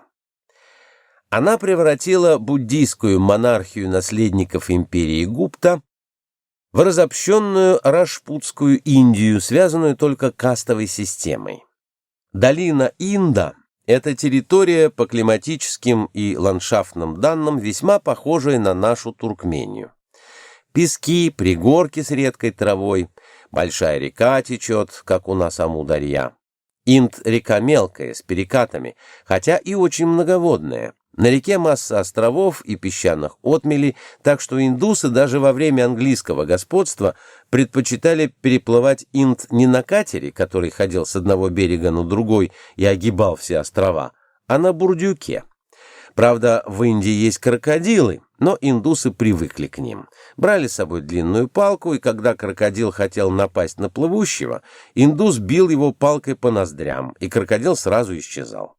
В общем, Инд и окружающая пустыня являются как бы ландшафтным продолжением Средней Азии, поэтому многие среднеазиатские племена, покидавшие родину, оседали в долине Инда. К моменту толчка их было 3 – кушаны, саки и эфталиты. Все 3 разные этносы, но, попав на новую территорию, они забыли о своем происхождении, смешались с аборигенами, и отличить их внешне от местных жителей было очень трудно. Но по культам отличать их было еще можно. Среднеазиаты почитали в качестве божества солнца, а индусы — змея. Но споров из-за этого между ними не было. А в центральной части Индии и в Бенгалии располагалась культурная и могущественная империя династии Гупта, очень почитавшие солнце, Адитью, и буддизм. Буддисты были очень в большом почете в империи Гупта, как и во всех деспотических империях. Деспотическим режимам был выгоден симбиоз с буддистами. Правители обдирали своих крестьян и свое податное население со страшной силой, чтобы поддержать пышность своего двора и могущество своего наемного войска, поскольку буддисты проповедовали, что мир — иллюзия. И поскольку у тебя отнимают иллюзорные деньги, иллюзорный хлеб или заставляют тебя работать на постройке иллюзорной дороги, то тебе это все только кажется. Ты подчиняйся, так будет спокойнее. Разумеется, индусы подчинились, куда денешься. Раз пассионарности нет, будешь подчиняться. Но пассионарный толчок, захвативший долину Инда, повлиял на индусов так же, как на арабов, в смысле их консолидации. Хотя религиозная концепция у них сложилась совершенно иная. Они вспомнили, что когда-то была древняя индусская религия, о которой они забыли и думать, потому что ее теперь знали только ученые-брамины, которые читали на языке санскрит, а этот язык искусственный, вроде нашего церковнославянского. Простые индусы читать на нем не могли. Но они очень нуждались в какой-нибудь мудрости, чтобы выразить свое новое антибуддистское настроение, свою новую этнокультурную доминанту. И нашелся брамин Кумарила Бхатта. Кумарила восстановил учение о личном боге и создателе около 750 года. Очень почтенный человек, который громко заявил, что буддисты говорят чушь, утверждая, что мир — иллюзия. Похоже, что он говорил то же, что мой отец. Есть Бог, есть мир. Они живут вовек, а жизнь людей мгновенна и убога. Но все в себя вмещает человек, который любит мир и верит в Бога. Вывод из этой концепции был крайне прост. Бей буддистов и круши империю Гупта. Дело это облегчалось тем, что законная династия прекратилась. У власти стояли узурпаторы, сначала Харша Вардана, потом Тирабхукти. Редкий прохвост, он-то и уронил авторитет власти. Поэтому империя довольно быстро рухнула под напором раджпутов, сторонников Кумариллы. Раджпуты разнесли ее своими саблями, причем Кумарилла и другие ему подобные брамины приказывали убивать всех буддийских монахов. А так как буддист в Индии — это обязательно монах, то отличить их было крайне просто, и с ними покончили быстро. Но были слои населения, которые поддерживали режим Гупта и, соответственно, буддизм, и тогда была перестроена система каст. Тех, кто помогал раджпутам в их раджпутской революции, поместили в высшие касты, отличающиеся от старых варн, которых было всего 4. Новых каст стало много.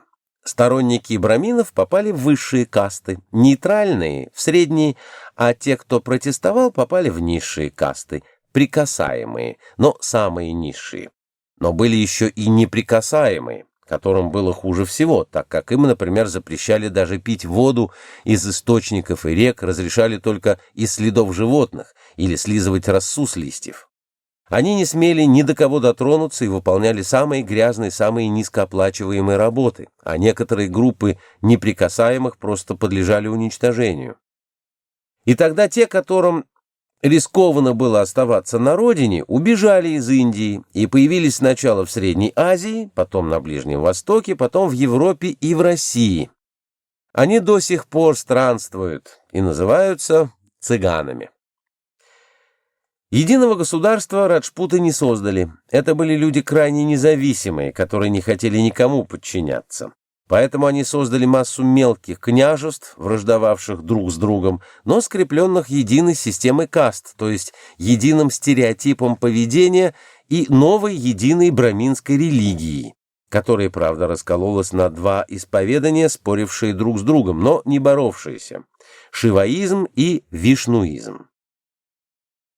Во главе новой индийской религии, которую оформил один из последователей Кумариллы Шанкара, ученый брамин, шиваистский поэт. Выдающийся мыслитель VIII века, основатель многих сект и философского учения Веданты. Была индуистская троица — Брахма, Вишну и Шива. Творящий Брахма все время спит, но время от времени он просыпается, творит мир и снова засыпает.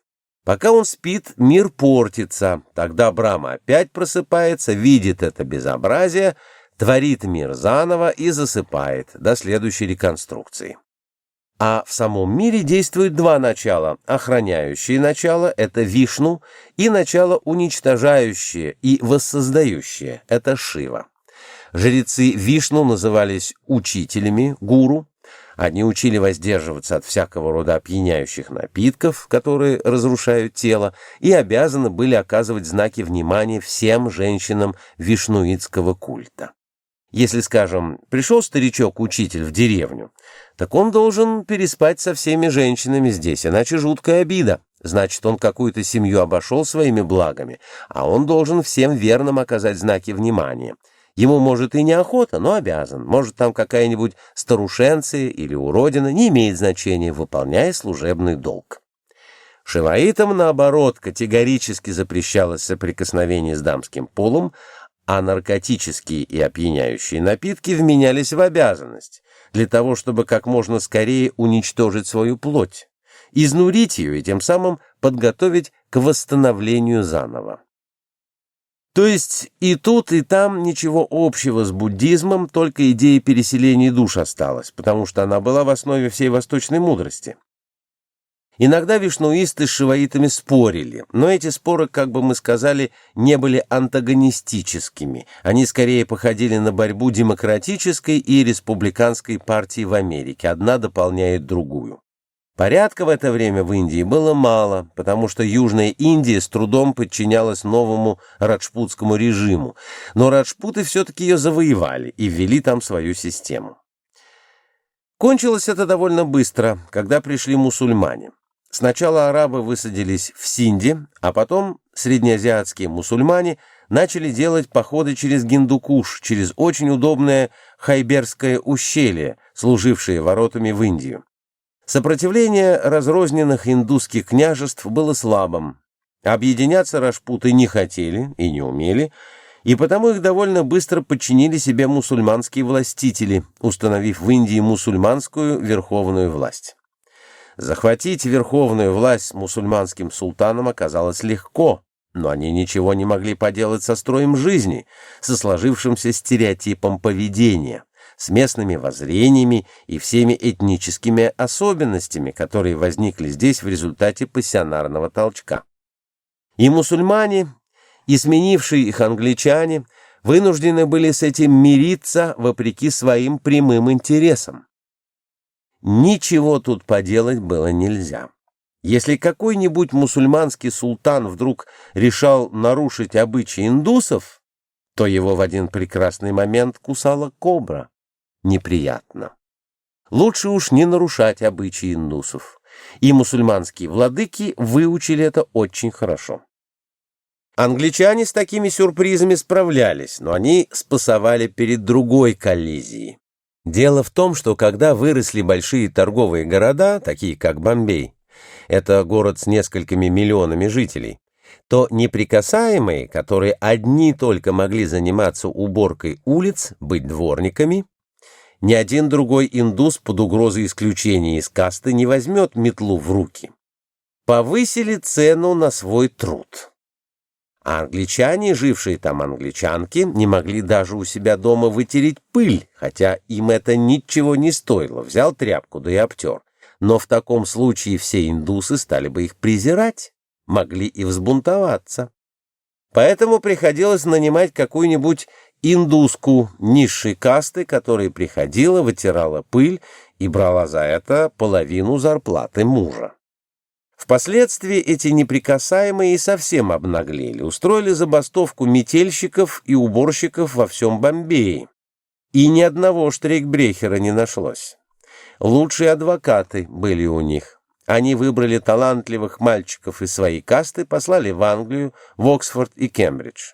Те кончили юридические факультеты, стали адвокатами, вернулись и очень дельно защищали интересы своей касты в судах. Самым выгодным оказалось быть членом низшей касты. И доходы, и работа неутомительная, и притом никакой конкуренции. Так что новый стереотип поведения оказался чрезвычайно жизнестойким. С VII-VIII веков, когда он установился, дожил до XX века. И сейчас новое правительство сталкивается с этой проблемой, хотя Неру касты отменил. Но Джавахарлал Неру был индус только по рождению, а по строю своей жизни, по воспитанию, по профессии, по образованию, по всему, это был типичный английский журналист. И, естественно, он ввел английские порядки. А что из этого получится, будущее покажет. Тибетский вариант. Совершенно иначе толчок проявился в Тибете. Тибет из маленькой горной страны в VI-VII веках раздробленный, разобщенный, разноплеменный, превратился в военную монархию аристократического типа и захватил великий караванный путь от Китая до Средней Азии, то есть взял контроль над торговлей шелком. Правда, это продолжалось недолго. Тибет был по сравнению с Китаем очень малолюден, там было не более 3 миллионов населения, а в Китае было около 56 миллионов, но тем не менее силы их уравновешивали друг друга. Тибет — страна горная и изолированная, но изолированная довольно относительно. В V веке западная часть Тибета была населена индоевропейскими племенами, близкими к индусам. Там жили дарды и монны. Они исповедовали светлую религию Митры, но очень искусились в колдовстве и волшебстве. Порчу наводили, какие-то травы у них были волшебные, гипноз, телепатия, заклинания.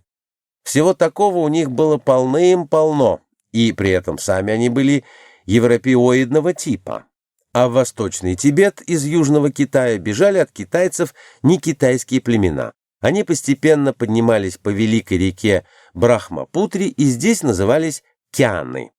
В Тибете кяны встретились с дардами и монами. О происхождении тибетцев, возникших на месте этого этнического контакта, Сохранилась легенда, предвосхитившая Дарвина.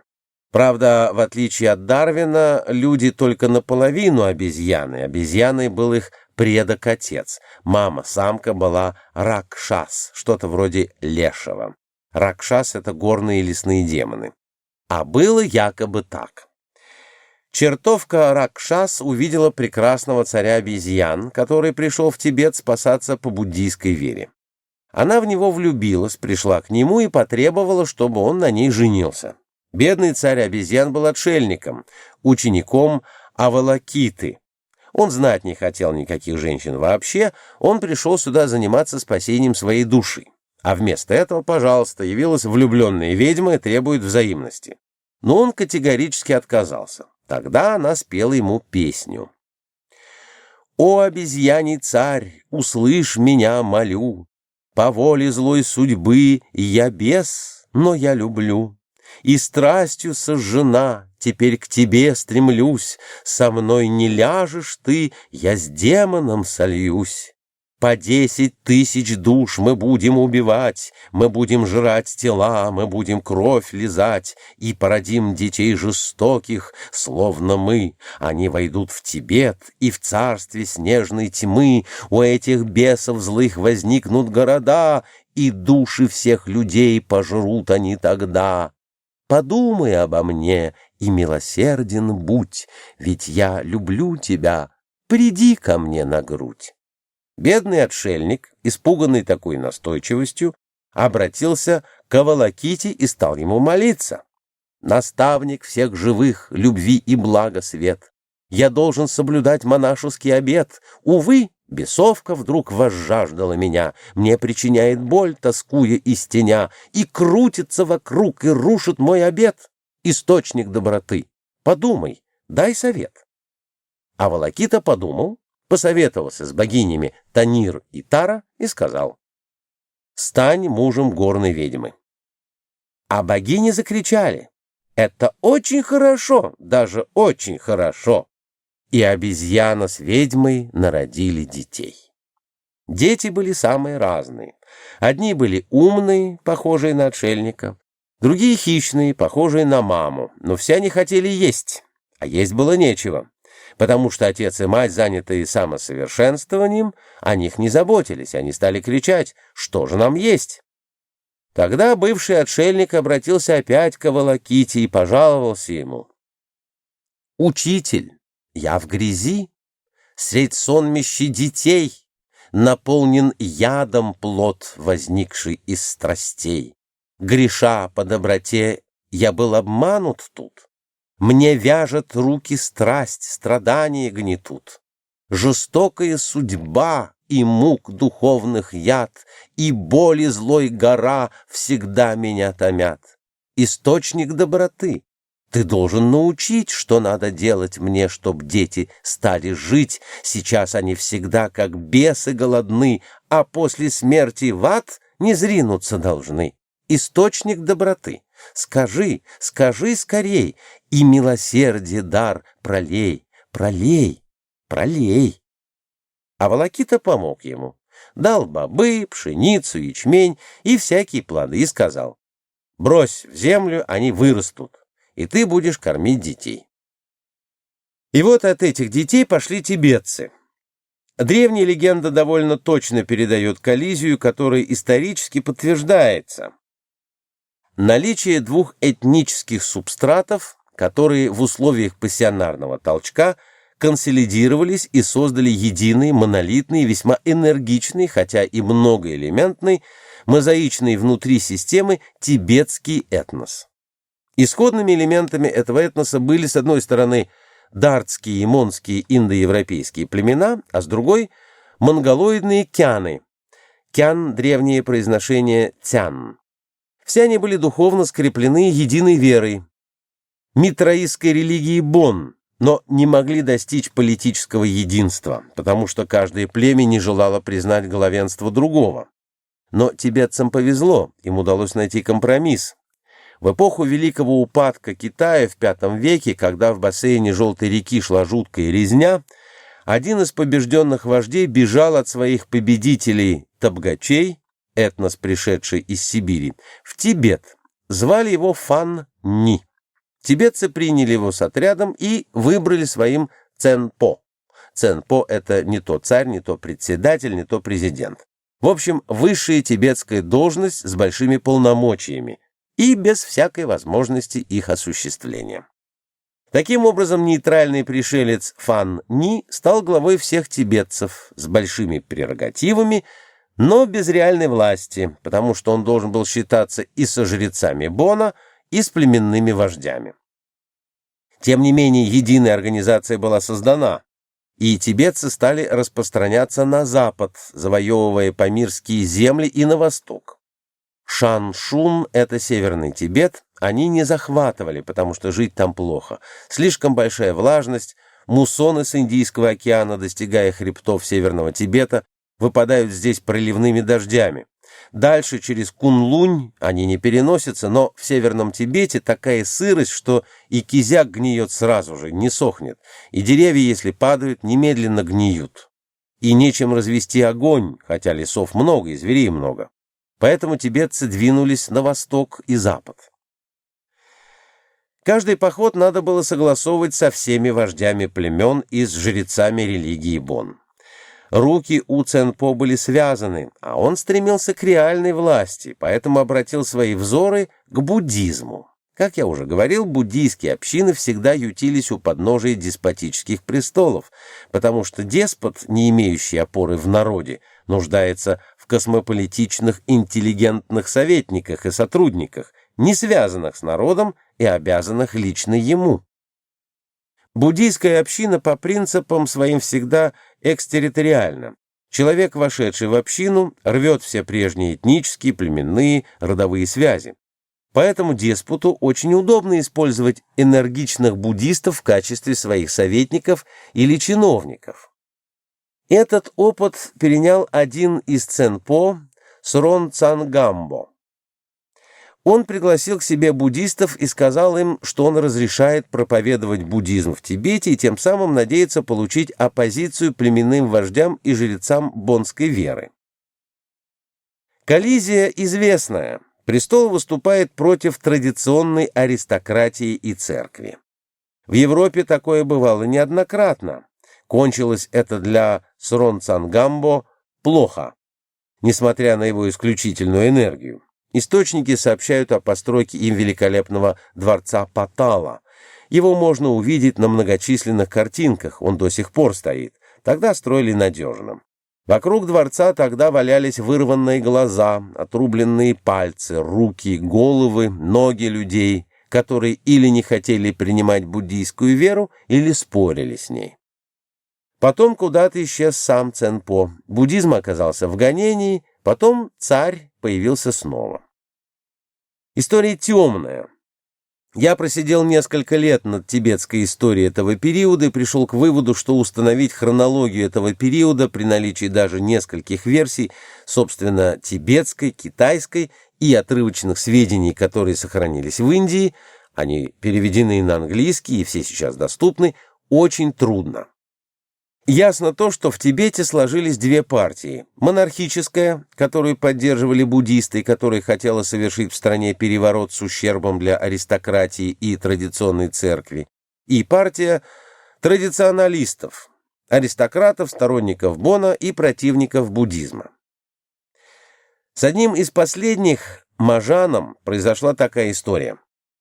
Он фактически был главой правительства при молодом Ценпо и ничего не боялся, потому что знал, что убить его буддисты не могут. Буддистам нельзя никого убивать. Но буддисты вышли из положения. «Ладно», — сказали они, — «мы его не убьем». Заманили правителя Бонца в подземную пещеру, где были могилы царей, и заперли дверь. Никто его не убивал, он сам там умер. И закон буддийский был соблюден, и переворот совершен.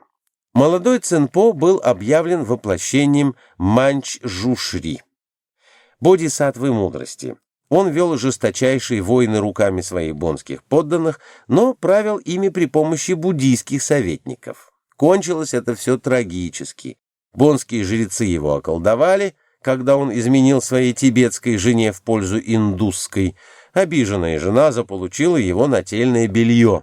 Через эту одежду его околдовали, и он умер. По-видимому, его отравили. Ясно, что пассионарное напряжение было там страшное. Власть использовала иноземную культуру для объединения Тибета. Это привело к трагической развязке.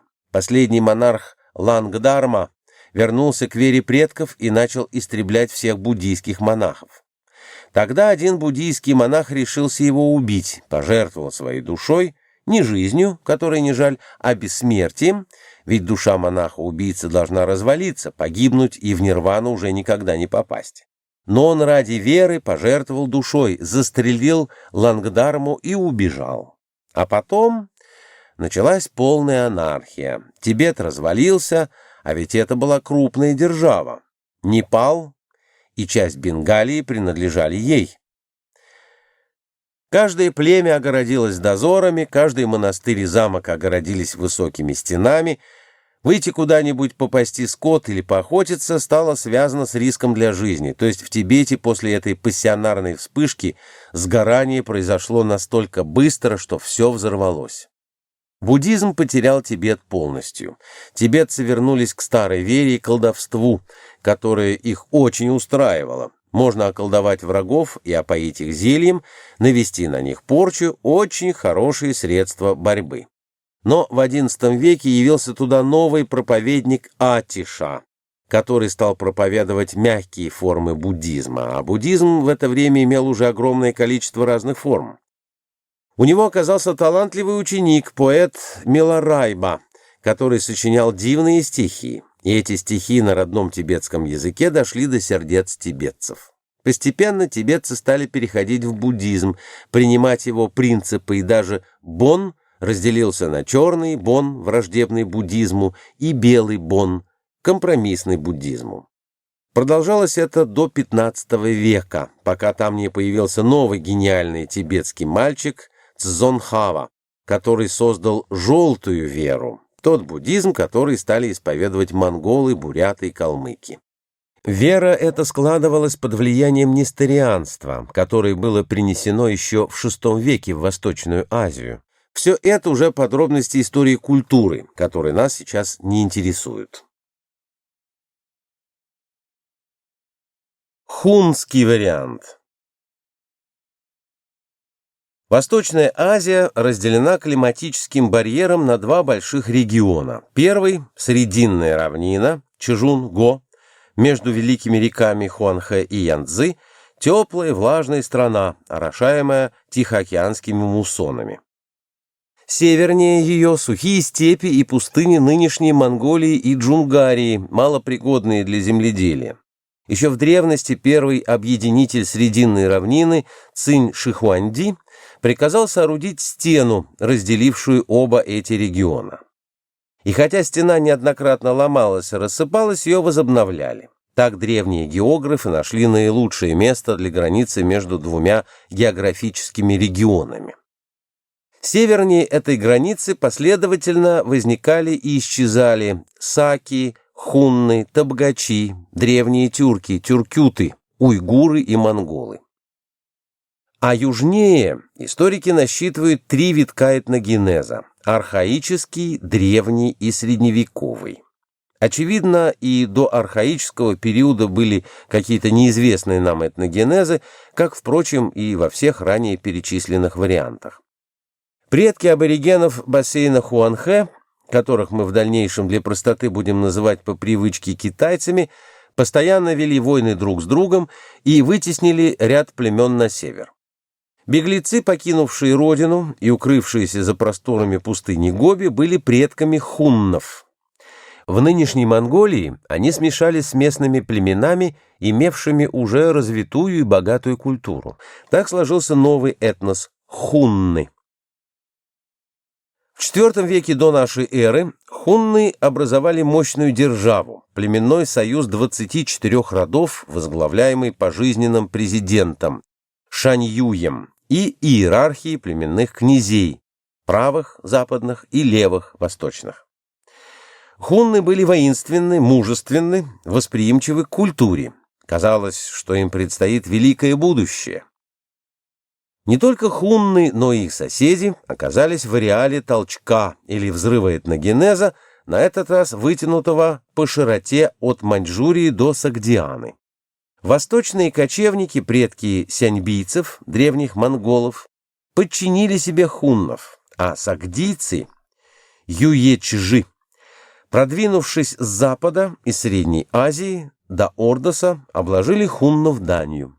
На юге Срединная равнина была объединена грозным царем Цинь-Шихуаном, который вытеснил хуннов из Ордоса в 214 году до нашей эры, лишив их пастбищных и охотничьих угодий на склонах хребта Иньшань и на берегах Хуанхэ. А хунский Шаньюй-Тумань готов был на все уступки соседям, лишь бы они не мешали ему избавиться от старшего сына Моде и передать престол любимому младшему сыну от очаровательной наложницы. Тумань и его сподвижники были людьми старого склада, степными обывателями. Если бы все хунны были такими, то мы бы не услышали даже имени их. Но среди молодых хуннов уже появилось пассионарное поколение, энергичное, предприимчивое и патриотичное. Одним из таких новых людей был сам царевич Моде. Отец отдал его в заложники сагдийцам и произвел на них набег, чтобы они убили его сына. Но Моде похитил у врагов коня и убежал к своим. Под давлением общественного мнения Тумань был вынужден дать ему под команду отряд в 10 тысяч семей. Моде ввел в своем войске крепкую дисциплину и произвел переворот, при котором погибли Тумань, его любимая жена и младший сын. 209 год до нашей эры. Моде, получив престол, разгромил восточных соседей, которых китайцы называли Дун-ху, отвоевал у китайцев Ордос, оттеснил сагдийцев на запад и покорил саянских динлинов и кыпчаков. Так создавалась могучая держава Хунну, население которой достигло 300 тысяч человек. Тем временем в Китае продолжалась истребительная гражданская война. Если объединение Срединной равнины победоносным полуварварским царством Цинь унесло 2/3 населения побежденных царств, а угнетение покоренных неизвестно сколько, то восстание всей страны против цинских захватчиков завершило демографический спад. Цинские воины закапывали пленных живыми. Также поступали с ними повстанцы, пока крестьянский вождь Любан не покончил со всеми соперниками и не провозгласил начало империи Хань в 202 году до нашей эры. Население и военные силы Китая даже после потерь в гражданской войне превосходили силы хуннов, однако в 200 году до нашей эры Моде победил Любана, основателя династии Хань, и заставил его заключить договор мира и родства, то есть мир без аннексии, но с контрибуцией. Этот договор состоял в том, что китайский двор выдавал за варварского князя-царевну и ежегодно посылал ему подарки, то есть замаскированную дань. Но не только венценосцы, но и все хунские воины стремились подарить своим женам шелковые халаты, проса для печенья, белый рис и другие китайские лакомства. Система постоянных набегов не оправдывала себя, тяжеловато и рискованно. Гораздо легче было наладить пограничную миновую торговлю, от которой выигрывали и хунны, и китайское население. Но при этом проигрывало ханьское правительство, так как доходы от внешней торговли не попадали в казну, поэтому империя Хань запретила прямой обмен на границе. В ответ на это хунские шаньюи, преемники Моде, ответили набегами и потребовали продажи им китайских товаров по демпинговым ценам. Ведь всех богатств Великой Степи не хватило бы для эквивалентного обмена на ханьских таможнях, так как необходимость получать доход на оплату гражданских и военных чиновников требовала повышения цен. В аналогичном положении оказались кочевые тибетцы области Амдо и малые Юечжи Цайдама. До гражданской войны западную границу охраняли недавние победители, горцы западного Шэньси Циньцы. Этот сверхвоинственный этнос сложился из шанских аристократов, высланных на границу ванами, царями Чжоу и перемешавшихся с голубоглазыми и рыжеволосыми жунами, древнейшими обитателями Дальнего Востока. Но поражения от повстанцев унесли большую часть некогда непобедимого войска, и западная граница империи Хань осталась неукрепленной. Мало помогла обороне Великая Китайская стена, ибо стены без воинов не препона врагу. Для того, чтобы расставить по всем башням достаточные гарнизоны и снабжать их провиантом, даже в то время, когда они просто сторожат стену, не хватило бы ни людей, ни продуктов всего Китая. Поэтому стена, сооруженная Цинь-Шихуаном, спокойно разрушалась, а ханьское правительство перешло к маневренной войне в степи, совершая набеги на хунские кочевья, еще более губительные, чем те, которые переносили китайские крестьяне от хуннов и тибетцев. Почему так? Ведь во II-I веках до нашей эры в Китае бурно шли процессы восстановления хозяйства, культуры, народонаселения. К рубежу нашей эры численность китайцев достигла почти 60 миллионов человек, а хуннов по-прежнему было около 300 тысяч, и казалось, что силы Хунну и империи Хань несоизмеримы. Так думали сами правители Китая и их советники, но они ошиблись.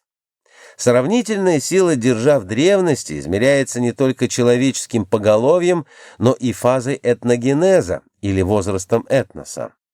В Китае бытовала инерционная фаза, преобладание трудолюбивого, но отнюдь не предприимчивого обывателя, ибо процесс этногенеза в Китае начался в IX веке до нашей эры. Поэтому армию там вынуждены были комплектовать из преступников, называвшихся молодыми негодяями, и пограничных племен, для коих Китай был угнетателем. И хотя в Китае были прекрасные полководцы, боеспособность армии была невелика. Хунны были в фазе этнического становления и пассионарного подъема. Понятия «войско» и «народ» у них совпадали. Поэтому с 202 до 57 года до нашей эры малочисленные, но героические хунны сдерживали ханьскую агрессию.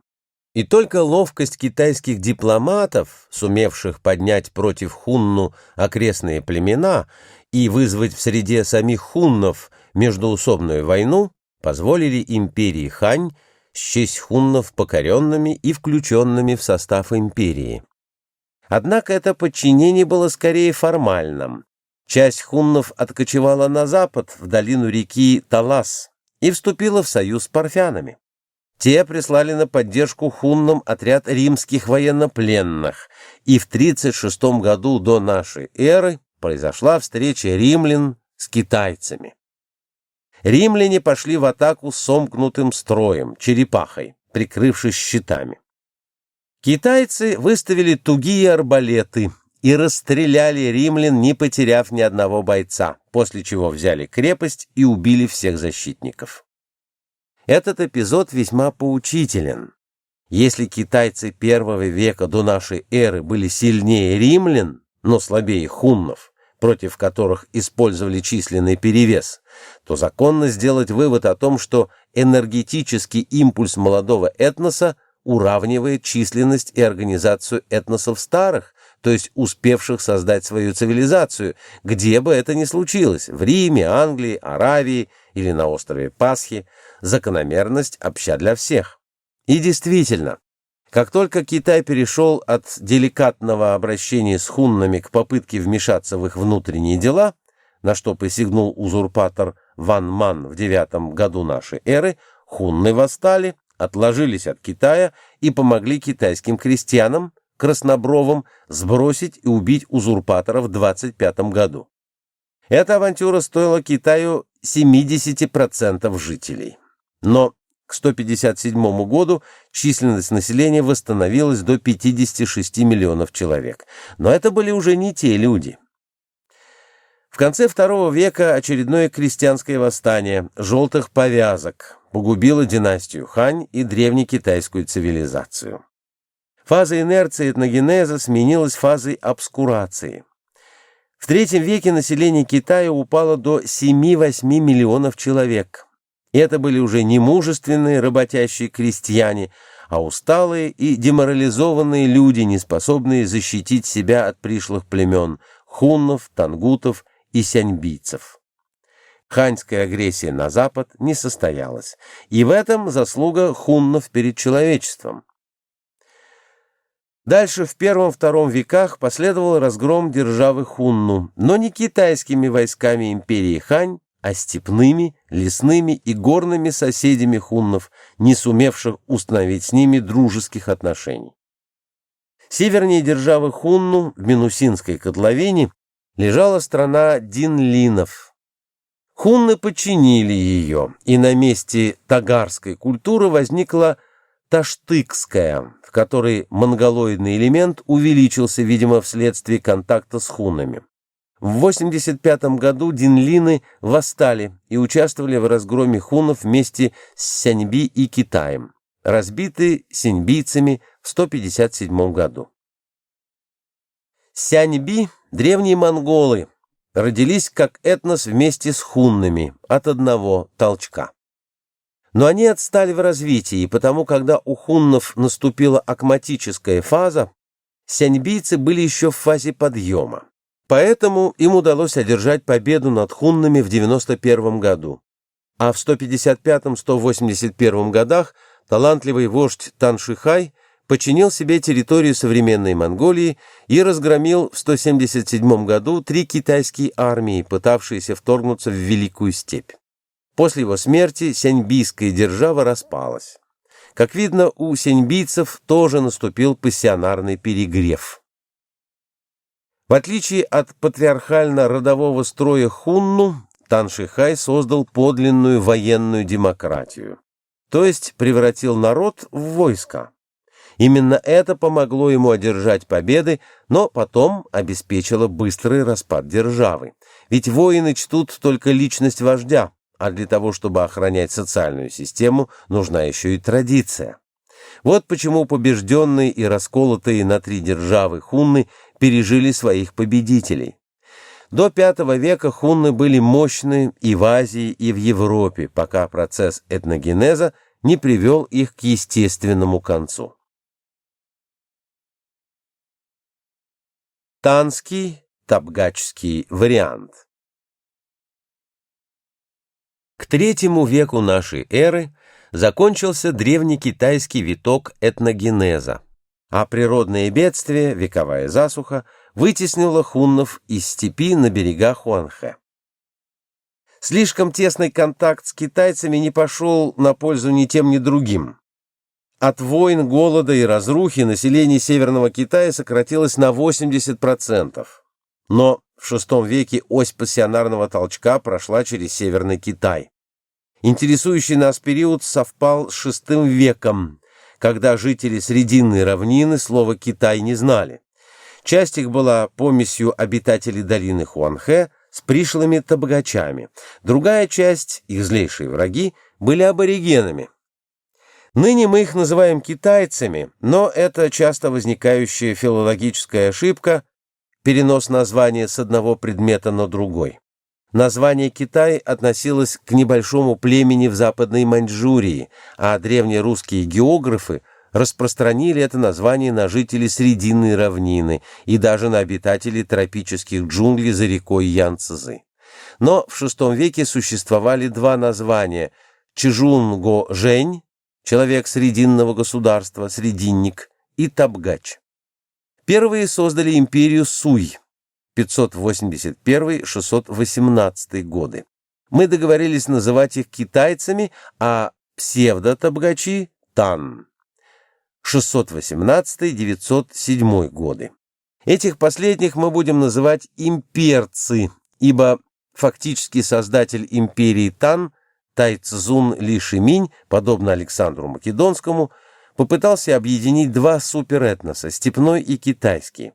И из этого, конечно, ничего не вышло, так как законы природы не подвластны произволу царей. Зато получилось нечто непредусмотренное.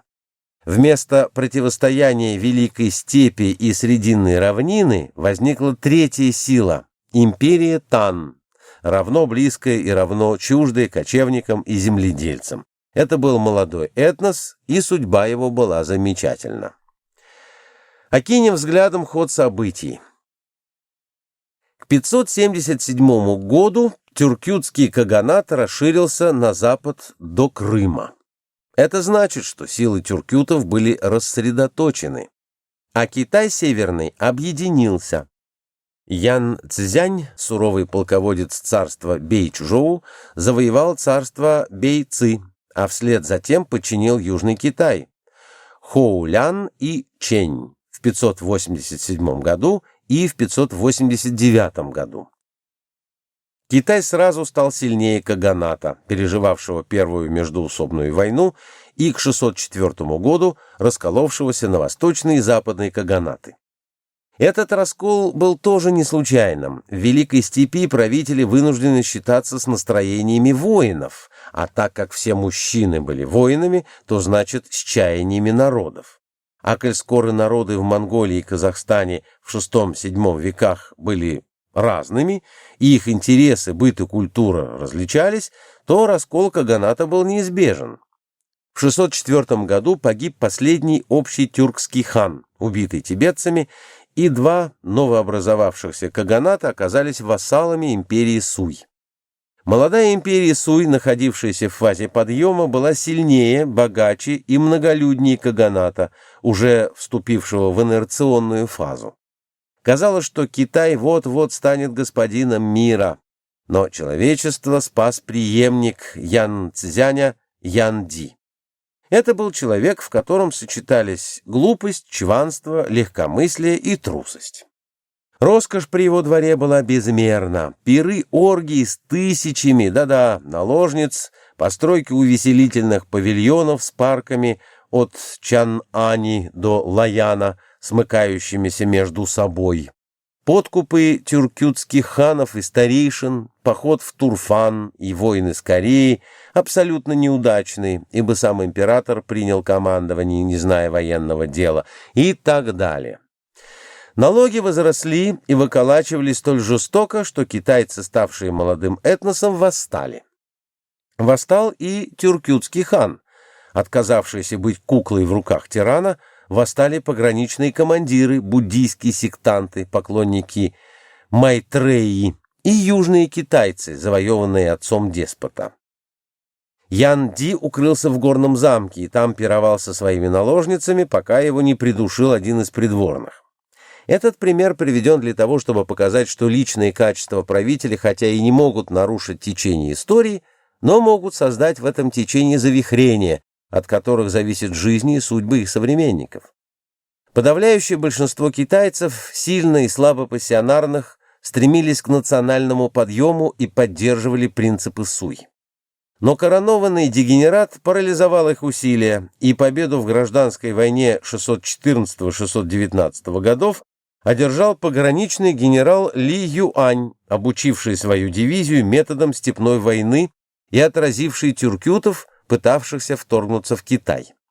Фамилия Ли принадлежала к китайской служилой знати, но с 400 года оказалась в связи с хуннами, потом с табгачами, и, наконец, добилась власти, основав династию Тан.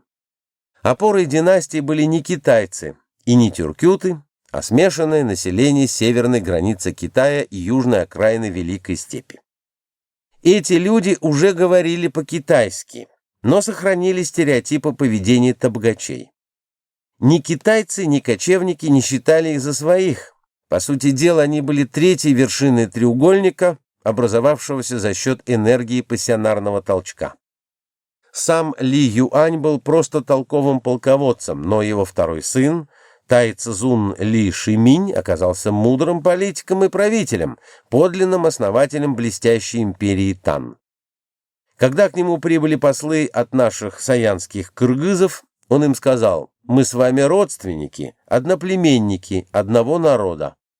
В общем, он проявил невероятную любовь ко всему западному, а для Китая Запад — это Монголия, Средняя Азия и Индия.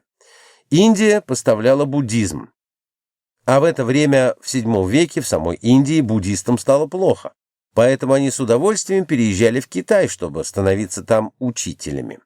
В Монголии жили древние тюрки, исключительно воинственный народ, который, будучи побеждены этим Тай-Цзуном, а это, надо сказать, был очень хороший человек, благородный, признали его своим ханом, а подчинились лично ему, но не Китаю. А сагдийцы, на которых в VII веке страшно давили арабы, бросились в Китай за помощью. Они просили гарнизонов, просили полевых войск, чтобы их спасли от арабских грабителей. И вместе с их дипломатами в Китай шли и деньги, и вещи, а вместе с вещами и культурные влияния. Танская династия была самой западнической династией Китая. По совету Ли Шиминя, его отец, командовавший войском, взяв Чан-Ань, объявил амнистию, кормил голодных крестьян зерном из государственных амбаров, отменил жестокие суйские законы и назначил пенсии престарелым чиновникам. Новая династия приобрела популярность. Будучи талантливым полководцем, Ли Шиминь подавил всех соперников, пограничных воевод, с 618 по 628 год. Победил восточных тюркютов в 630 году, отразил тибетцев, разгромил Когюрё, Корею, в 645-647 годах и оставил своему сыну в наследство богатую империю с лучшей в мире армией и налаженными культурными связями с Индией и Согдианой. Оставалось лишь подчинить западный каганат, и это произошло в 658 году. С этого года империя Тан была 90 лет гегемоном Восточной Азии. Искусство и литература эпохи Тан остаются до сих пор непревзойденными. Примечательно, что мыслители VII века заметили смену цвета времени, связанную с хунской историей. Ли Шиминю приписана формулировка: «В древности при ханьской династии хунну были сильны, а Китай слаб. Ныне Китай силен, а северные варвары слабы. Китайский солдат 1000 может разбить несколько десятков тысяч их». Что Ли Шиминь подразумевал под силой, явно не число подданных и не техническую оснащенность. Он имел в виду тот уровень энергетического напряжения этносистемы, который раньше назывался боевым духом. В III-I веках до нашей эры хунны были молодым этносом, то есть находились в фазе подъема, а хань – в фазе угасающей инерции. В VII веке толчок изменил положение диаметрально. Потомки хуннов и сяньбийцев находились в инерционной фазе, в этнической старости, еще не дряхлости, а Северный Китай на подъеме, так же, как его ровесник, арабский халифат. Оба они проходили через тот уровень пассионарного напряжения, при котором расцветает культура и искусство, и оба были сожжены пламенем пассионарного перегрева. В Китае это произошло так. Китайские националисты, поборники Суй, ненавидели поборников Тан, не считая их за китайцев. Они говорили: «Зачем нам эти западные чужие обычаи? Зачем нам, чтобы юноши уходили в буддийские монастыри и, ничего не делая там, выпускали свою энергию куда-то в воздух ради спасения души? Они должны быть или земледельцами, или чиновниками, или солдатами. Они должны приносить пользу государству. Надо перебить всех буддийских монахов, запретить все западные влияния и заставить людей работать на благо своей страны». Но танские монархи, наследники Тай-Цзуна, продолжали увлекаться индийским балетом с обнаженными танцовщицами. Китаянки танцуют одетые в халаты. Своими воинами, которые скакали в широких штанах на степных конях, а не так, как китайцы, трусцой еле-еле держась за луку. Покровительствовали сагдийцам, которые приходили с богатыми дарами и проповедовали учение Мани, это гностическое учение. Переводили на китайский свои книги. Кончилось тем, что основная масса китайского населения перешла в резкую оппозицию к власти. Китайские патриоты одолели. Китайская императрица У, что значит «попугай», ввела обязательный экзамен на чин. Этот порядок сохранился вплоть до Гоминьдана. Теперь, чтобы получить чиновную должность, надо было сдать экзамен по классической китайской филологии. написать сочинение и ответить устно. Экзамены были жуткие, принимали в значительной степени по блату, но все же требования были невероятно высокие. А кто же принимал? Профессора-то все были китайцы и пропускали только своих, да свои только и могли выучиться. Китайцы страшно усидчивый народ. А тюрки, сагдийцы, тибетцы, которые служили империи, или корейцы, которые служили в танское время в армии, они и кисть-то держать не умели, подписаться-то еле-еле могли. Конечно, они теряли должности и все преимущества, но так было только в гражданском управлении. В военном они держали власть в своих руках, ибо у них были сабли, и они умели ими владеть лучше китайцев. Тогда возникла рознь между гражданскими чиновниками и военными. Казалось бы, военные имеют реальную силу, они могут сражаться, но китайцы стали писать доносы, и очень ловко писали.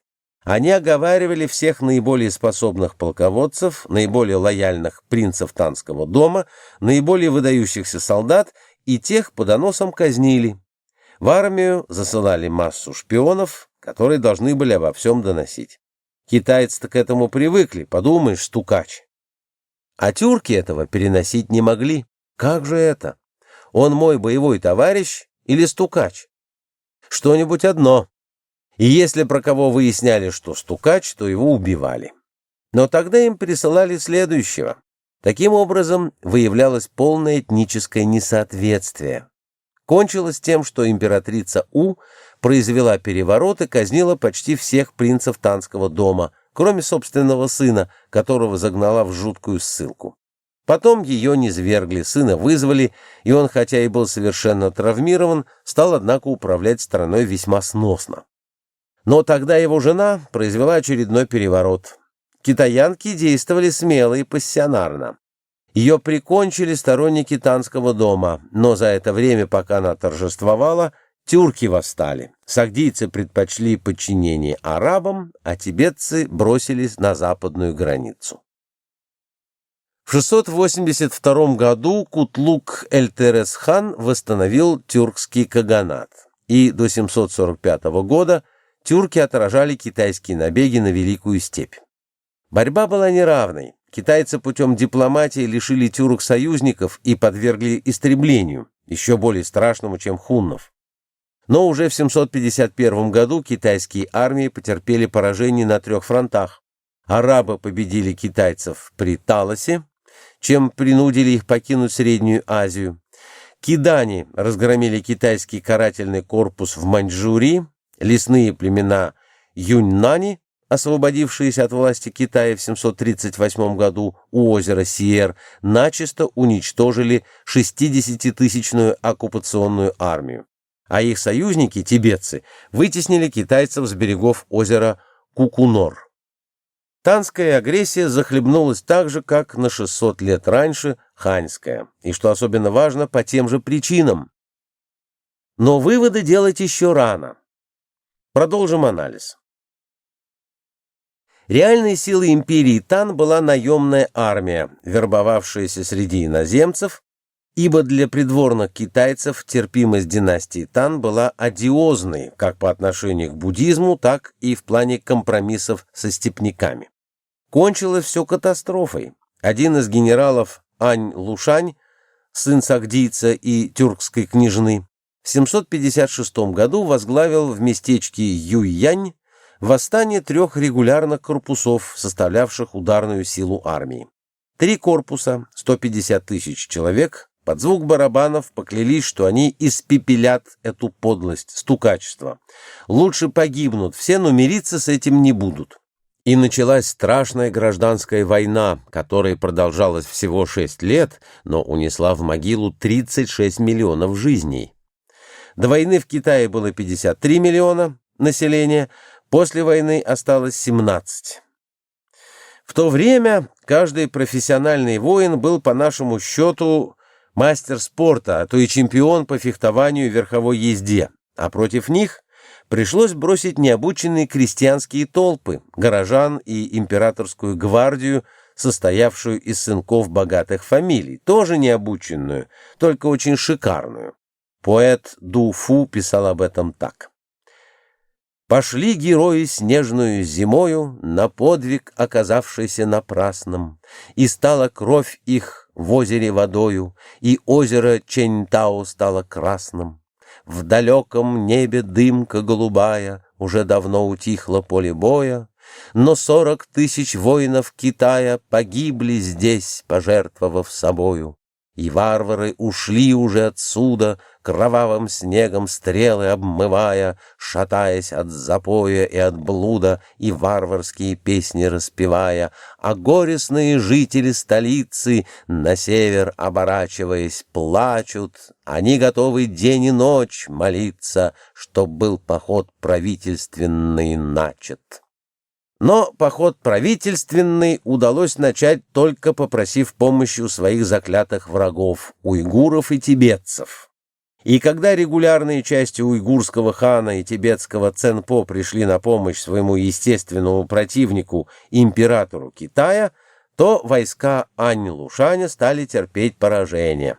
Он сам погиб, его наследник повесился. Восстание было подавлено, но чтобы восстановить порядок, китайцам потребовалось руками своих врагов истребить собственную регулярную армию. Идея империи Тан была потеряна. Она превратилась в банальное китайское царство, хотя и сохранила свои западнические симпатии, буддизм и наемную армию, комплектуемую кочевниками по старой привычке, симпатизировавшими империи Тан. Как видно, не похоже ни на древность, ни на соседей, ни на что. Таким образом, мы видим, как индивидуальность этих процессов определяется местными условиями, местной этнографией, местной географией и так далее.